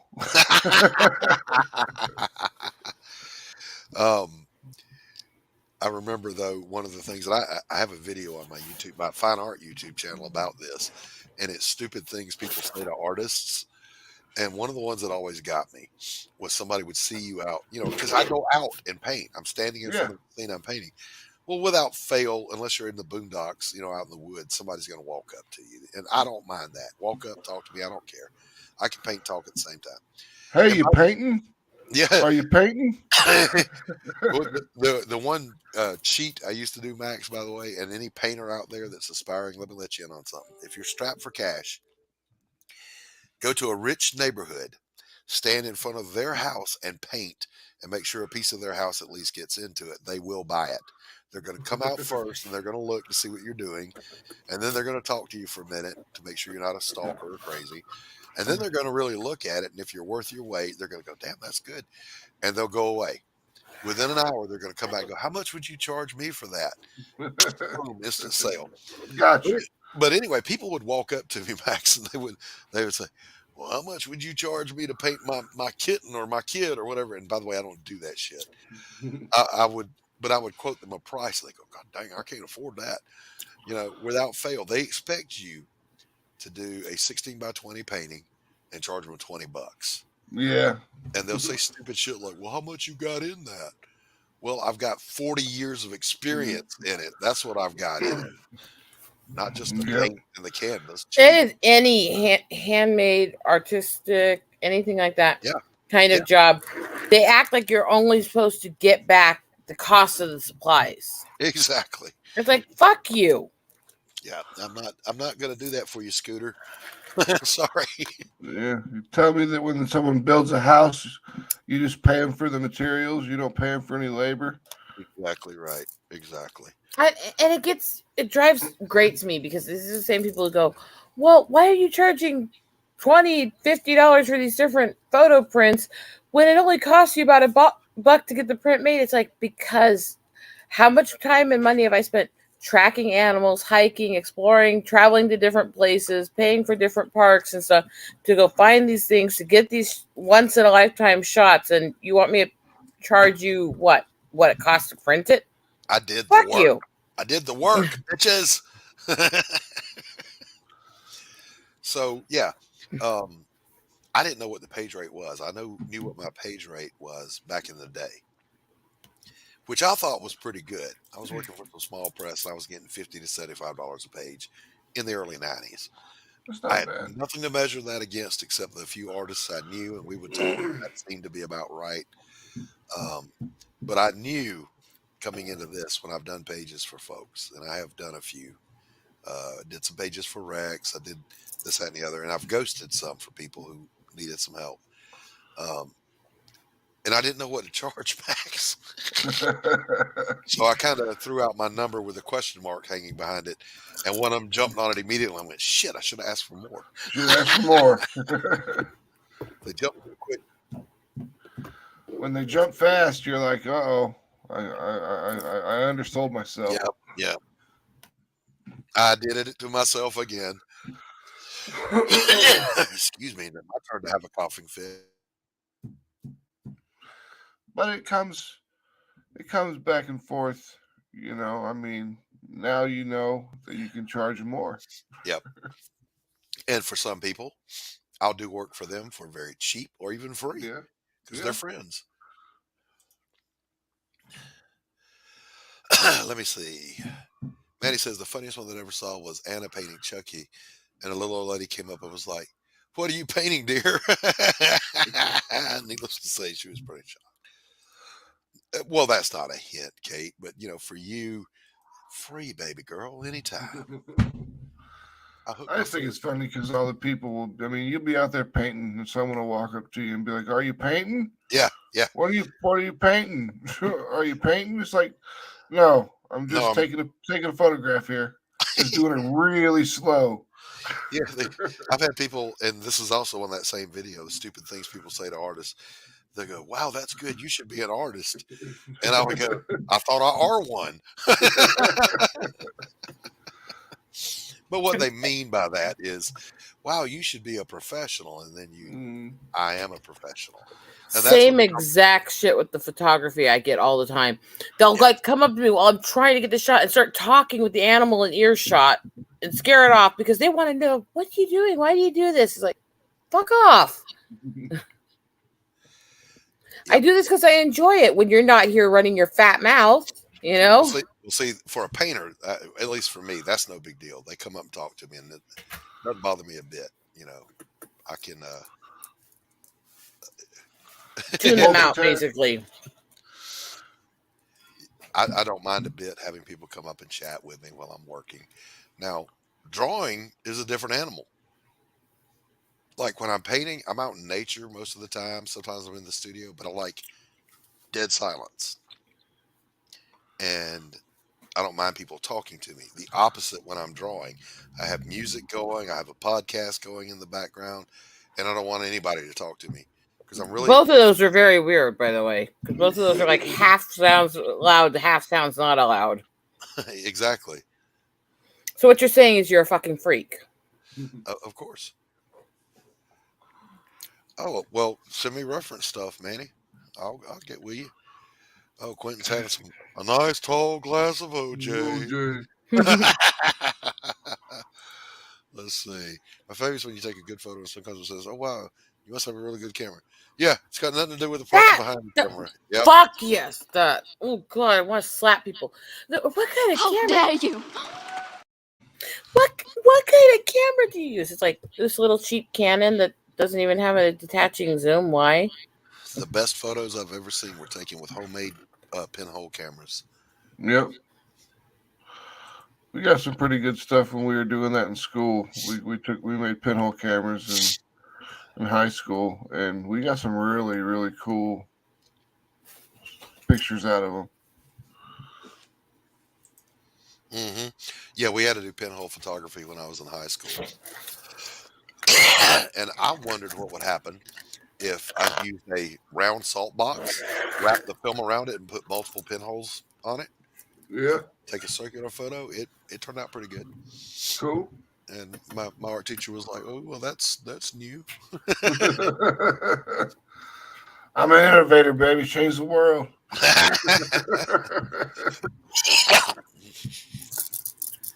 Oh boy, I'm gonna hack up a fur ball there. All right, it's I may not, time for a refill. I'll be right back.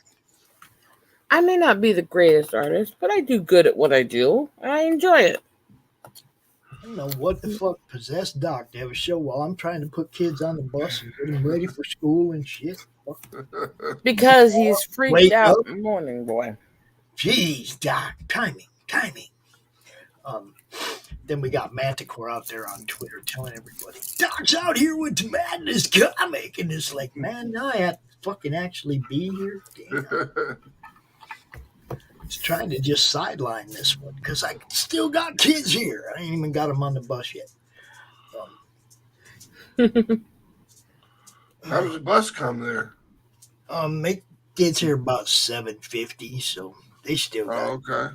15 minutes. You got 20 minutes or so, yeah. It's gonna be a long fucking day. Oh man, we got a good day today. We got Alexandra Faye Sadigan from the movie Guns of Eden is going to be on with Lori at 11 o'clock on the Tuesday Morning Brew. Cool. That's going to be badass. Look, we don't need to write about powerful women. We know powerful women. God damn it. Yeah, exactly. Y'all know Lori kicks ass, so, you know, that's why we gave her a show, because she can kick some ass, you know. Them French fried taters. Yeah, get some of that. Damn, I mean, it's a good day all the way through. We got Pedro and Jin's got Ali Sangui tonight, and man, Horror Club got some Horror Club action. Freddy versus Jason tonight. Hey, look, I said you could drop a link, not do a whole fucking commercial. Yeah, you use my lines against me, bro. Come on, man. That was a good line, wasn't it? Yeah, damn That's sure such was. a good line. Doc used it 5 months later. Bro, I fell out of my chair when you did that. I'm not going to say the guy's name. A small YouTuber came on, and Pops was telling people as we were signing off, drop your links. And Oh no, it's okay. It was Mike. It was all in good fun. He knows it. Mike proceeded to go in depth about Mike his went into a channel is commercial about. about his show. And Pop said, "Bro, I said you could drop a link, not do a fucking commercial." And he knows I was just messing with him. It wasn't nothing personal. I like Mike. Oh yeah. Let me. There's something I was going to do. Where is it? Oh yeah. No, you feel free to talk amongst yourselves while I do. Hi, Kate. What's up, Kate? Kate, you have a wrench now. If you want. Passing them out. Jay, Manny, Carol, everybody in the chat. Whoops. I'm getting some coffee and I'm starting to wake up now. I hear you. It is going to be a good day, though. We got good shows all the way through the day. Tomorrow on Christy Shin Show, look, the devil of comics meets the demon bitch. Hart Fisher is going to be on Christy's show tomorrow. You're not going to want to miss that. Holy shit. What time will that be? Noon? Noon? Oh, no, noon Pacific, 3 o'clock on the East Coast. Okay. All right, so I'm gonna play this. There's a quick video of some of my paintings that I'm gonna share with you guys. Honeycomb's big. Yeah. Yeah. We don't need the music, and I'm gonna play it at a fast speed here. So this is just a quick sampling. It's your quiet slideshow in the lobby of the hotel. That's right, baby. See, Is that all, now is that this all, is what all you do. acrylics? You sell a hotel a big screen and a slideshow with all your shit on it instead of one painting, right? That's Is that all acrylics, or did you got oils in there too? all acrylic. I quit working in oils as soon as I found acrylic. I'm like, where have you been all my life? This shit dries within 6 months. Yay! Manny, and I don't like the AR or the AI fucking face running around on Twitter. I don't like that shit. That's creepy. Um, it's just creepy. Aira or whatever fucking that shit is creepy. It's just creepy. I don't even know what you're talking about. It's a fucking artificial intelligence that fucking interacts with people. no, no, no, no, no, no, no. He's talking about in his book. There's an AI. Well, there's an AI on Twitter, dude. Yeah, yeah, yeah, I know. I'm That's just fucking saying, creepy shit. Don't do in that. his book, he has as part of the story. That's creepy shit. Don't do that. Have I seen James Gurney's paintings? Name's not ringing a bell. That's okay. That's still creepy. I don't know what the Um, one on Twitter's name is, but it's Ow. creepy. I think my gallbladder just exploded. All right. A little entertainment for you folks. The ghost of George Perez. Believe it or not, this shirt is not a shirt. It's my painting smock. Because if I get paint on it, nobody will notice. Yeah, it's a Hawaiian shirt. You're good. hmm So it's always my go-to. It's hanging on the back of the closet door. All right, I gotta go corral kids, put them on a bus. I'll be back in about 15. All right, buddy. So like, it got hot, and I'm like, man, I just did all my laundry. I need something to wear. Oh, my schmuck. Schmuck is a hell of a good word, Max, by the way. Yeah, it is. Schmuck. A schmuck. You see, it You rolls show your right off the schmuck tongue. right now. Rolls right off the tongue. Schmuck. You can ring my bell. Schmuck. You show your schmuck right now. Oh, good lord. Oh, it's going to be a long day today. I've got to be at the art school at I 11 o'clock, and I won't get out of there till 7. Yes, Rose. gotta disappear. I've got a lot of stuff to get done before the group in a few hours. All right.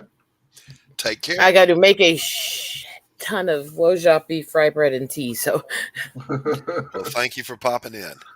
Yeah. take this. Peace out. Bye. And then there were 3.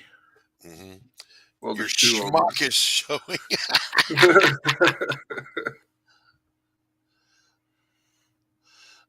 I tell you whatever I like. I don't expect you to listen anyway. I'm listening. Oh my goodness. So anyway, I forgot what the hell I was about to say because my gallbladder exploded. It kind of hurts. Let's see. TJ says, I won a disco dance competition to that song years ago. Oh, okay. All right, Carol. Right on. But Carol's a good listener. Here we go. I'll show you some of these pages. Take a look. Oh, wow. All right. Right off the bat, my first question is always, who's the artist? That's Fernando Cordiero. That's the guy that's been doing Mary Machine Gun since issue number 1.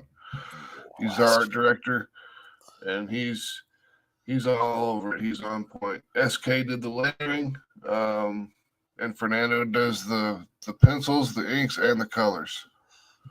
Amazing. Amazing. Yep. Amazing. How much nudity is there in Mary Machine Gun? Not that much. There was one, like a full frontal nudity in book number 3 when Charlotte got into the Amaranthian pool.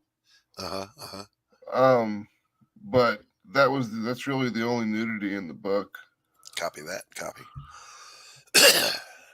And it was required for the story because you're not going to jump in a pool with your clothes on. Right. I mean, there's partial nudity in my book, but it serves the story. It's there for a Yeah, reason. And exactly. It's not and when I just not just gratuitous. right, and when I can tastefully indicate it without showing it, I do so. Yeah, like we got that here coming up here. Oh, that is a great freaking page. Look at that. That's a great page. My compliments to the chef. Yeah, we get some booty there too, Yep, which is yep, always little booty. good. Little booty, just a little.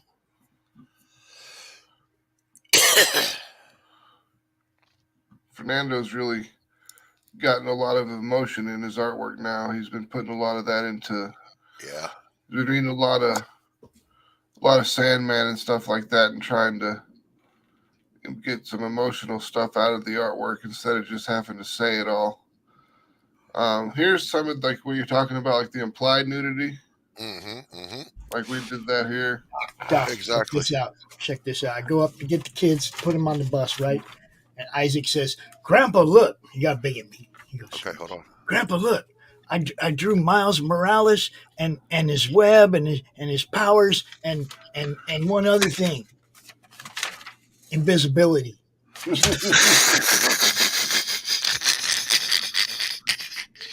I love it. Get the fuck out of here with that, boy. They kill me, Doc. They kill me. I'm telling you. And see, this, by the way, as you look at these pencils, this does show the difference between doing a color book and a black and white book.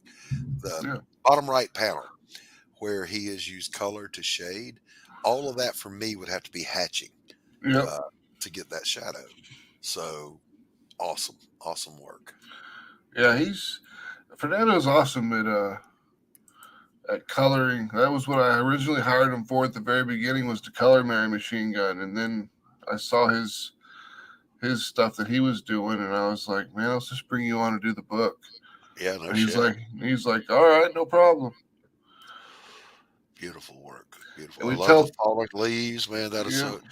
That's show motion. time, the Motion passage without motion. Yeah. Yeah, and the passage of time for Yeah. training, because it was the leaves were green to start with, and now they're brown. Yep. And then Fantastic. more of the implied nudity, lesbian kiss. Yeah, you know, and they're not blue-haired lesbians, so that's what's important. Yep. And then they get to the winter time, and you can almost feel the cold coming off this page. Hell yeah! Look at that.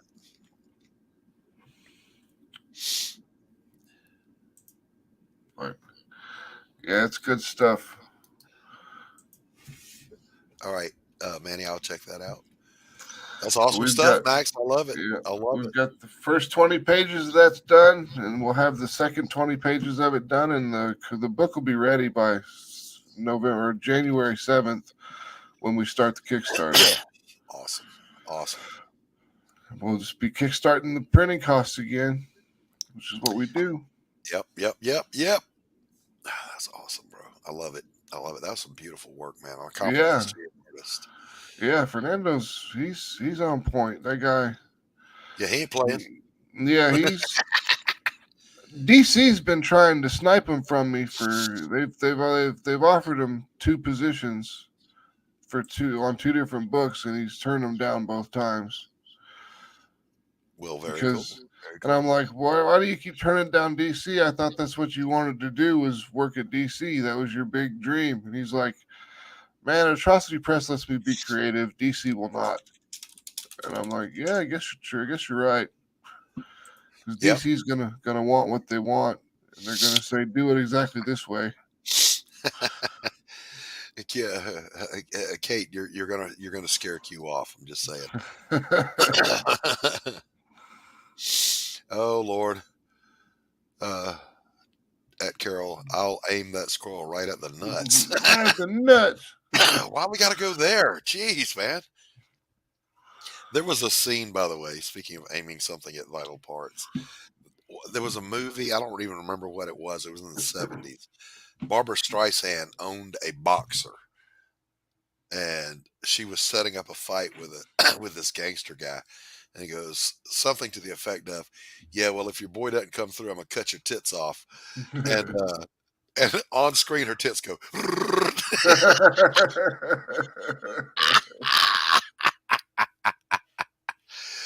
Oh, it just cracked me the hell up. And I was a kid. So I remember asking my dad, "Do boobs do that?"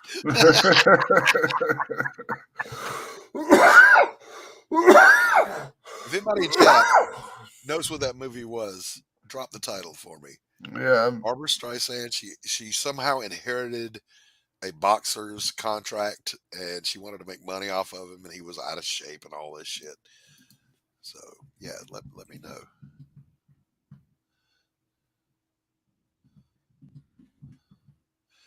Okay, Manny, copy your message, sir. main event. The main event. That was it. Yep, You Googled it, didn't you? I did. Google Well, knows all. What was your search keywords? Barbara Streisand boxing movie. Oh, look at you go, boy. That is funny.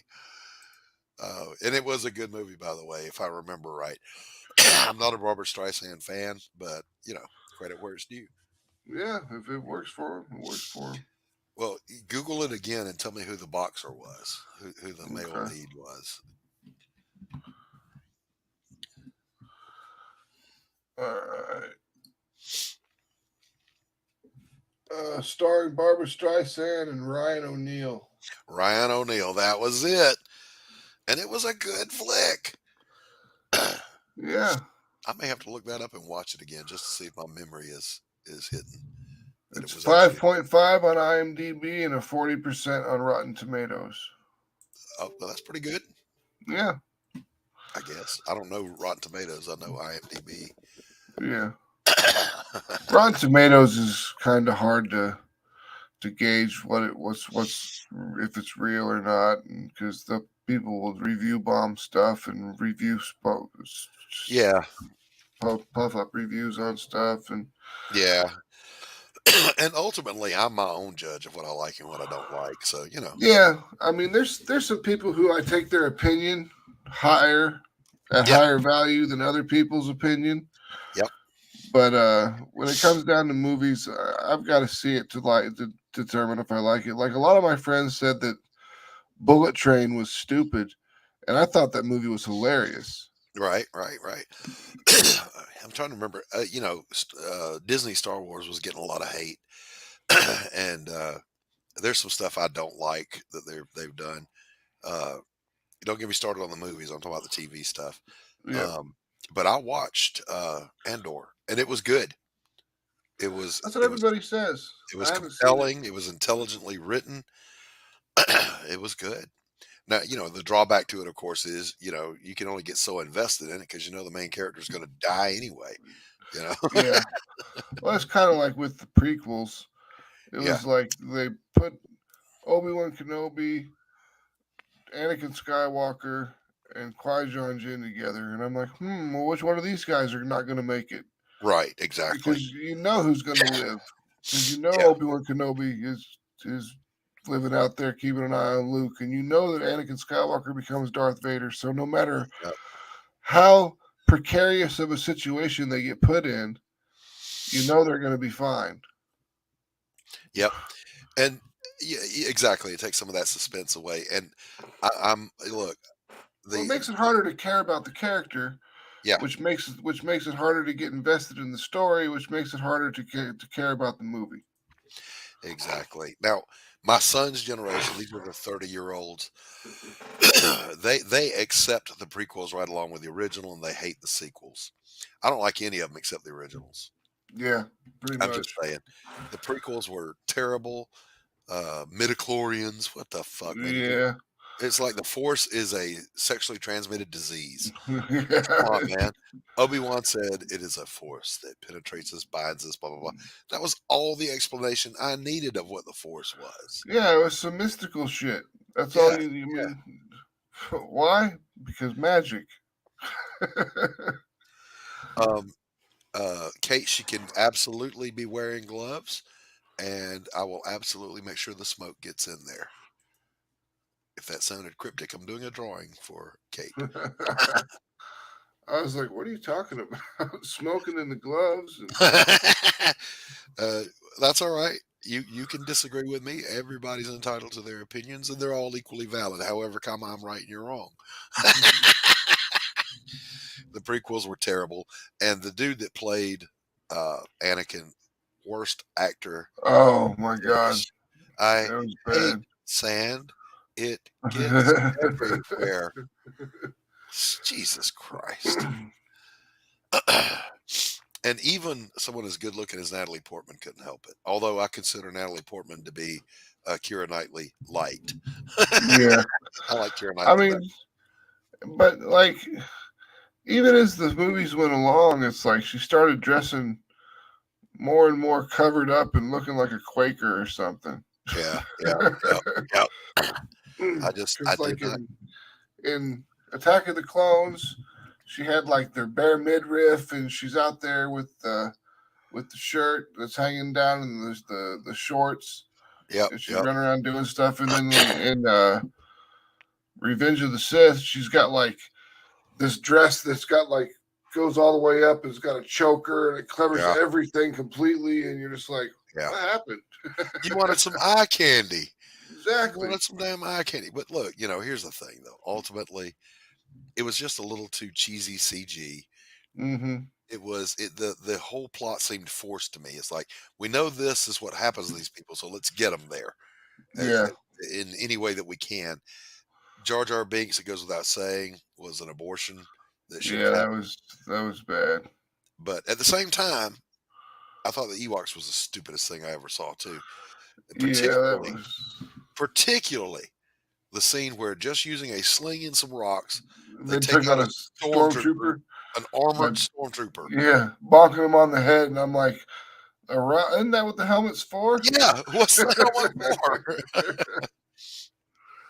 Some of it was cool, when they dropped the two logs to crush the that was cool. Walker, that was kind of cool. And when they did the rolling logs and the damn thing tripped over him, it was like, that was cool too. But having said that, it's just the prequels are a no-go for me, and the sequels can kiss my entire ass. I'm just saying. Yeah, those sequels were bad. I mean, everyone was like, "Yay, the Star Wars is back" when they saw the first one, and I'm like, you realize they just repackaged A New Hope and sold it to you again, right? Right, exactly. The character development was terrible. It was poorly executed all the way through. None of the characters really had a good arc. No. I mean, the first movie was all set up, and then the second movie was subverting our expectations, which is really just a way to. It's like, let me screw up Star Wars as much as I can. Exactly. Subverting expectations translates into taking a dump on what you love. Yep. I was that kid. I went to go see Star Wars in the theater in 1977 and had my face melted because we had never seen anything like that before. Yeah.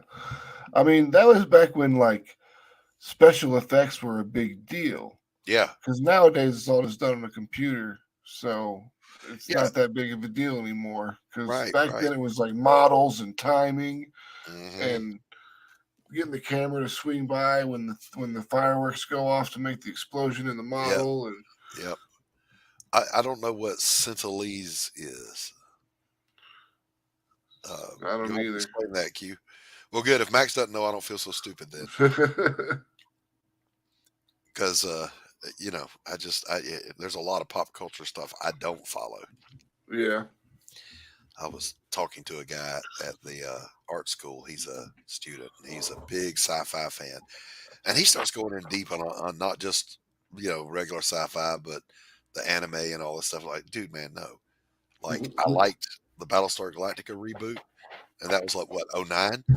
Yeah, and that's the last thing I invested in. And I liked Andor; it was okay, but I'm not that deep into it, Yeah. And then, like, when I talk Tolkien, other people want to tell me about Drizzt Stewart and then those Dragonlance books that are romance equivalents of fantasy.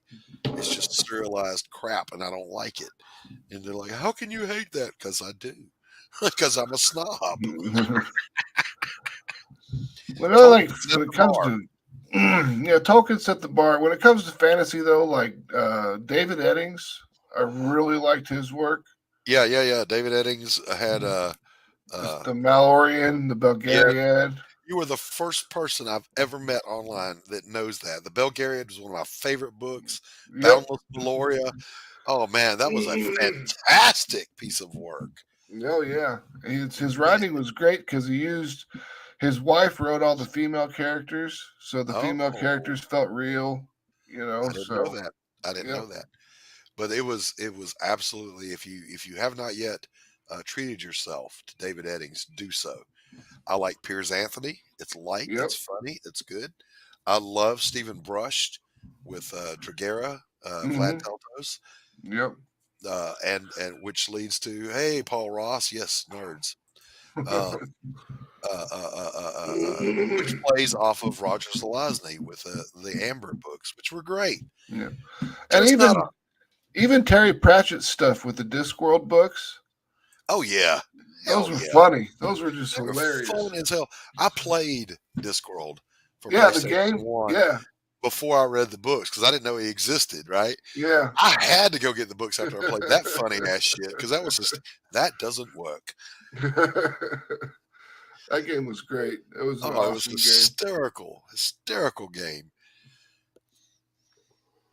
You got the guy with the crown birthmark and all this stuff, and he's like the big muscle warrior guy. He's both beautiful looking, and he's just like this nobody because he doesn't realize that he's the chosen one. Yeah. I loved when he's just walking around Angmorpork, and he stops outside this vendor and he goes, "Something around here smells like cinnamon dipped toad balls." I fell out of my chair laughing. It's like, what the hell? In a game? Yeah, Terry Pratchett's an all right guy.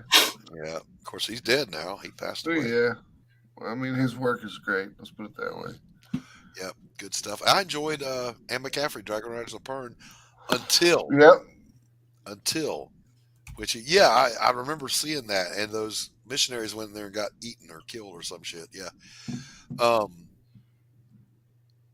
Anne McCaffrey's work was great until the end when, she had them dig up their ancestors who were us, who had traveled by spacecraft to come to the planet.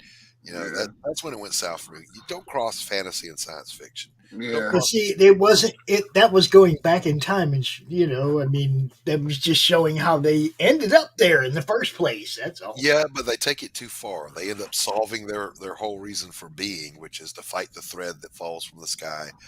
And they use technology to solve that problem. And now the Dragon Riders will just deliver mail or some shit.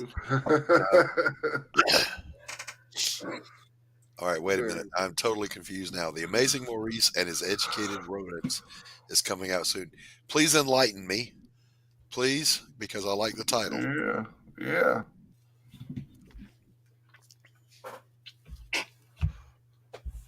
I don't know what that is, and I want to.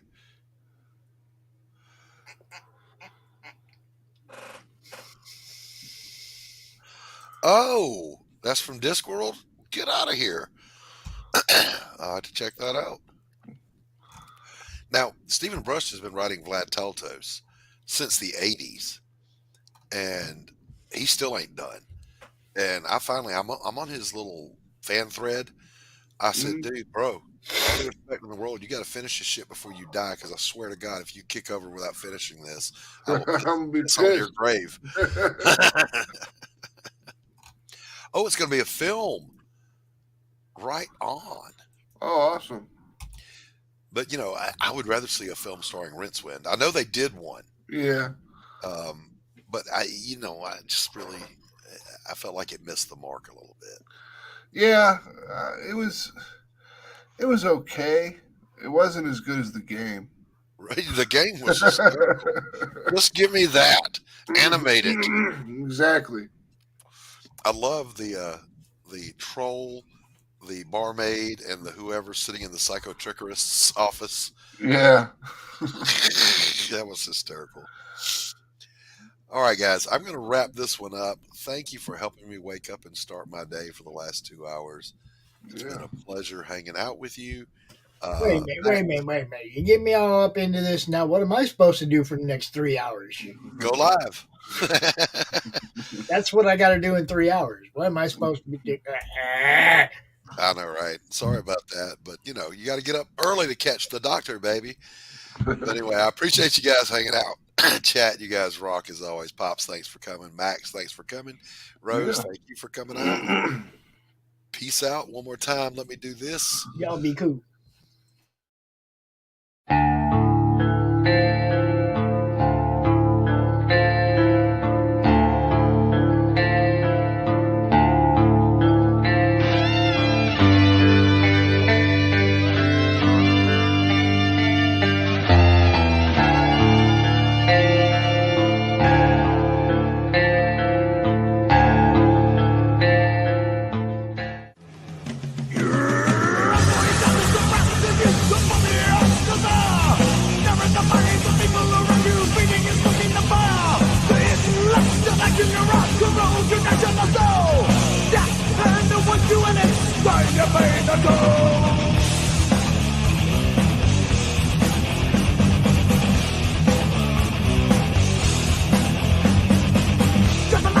You say on the action that you take.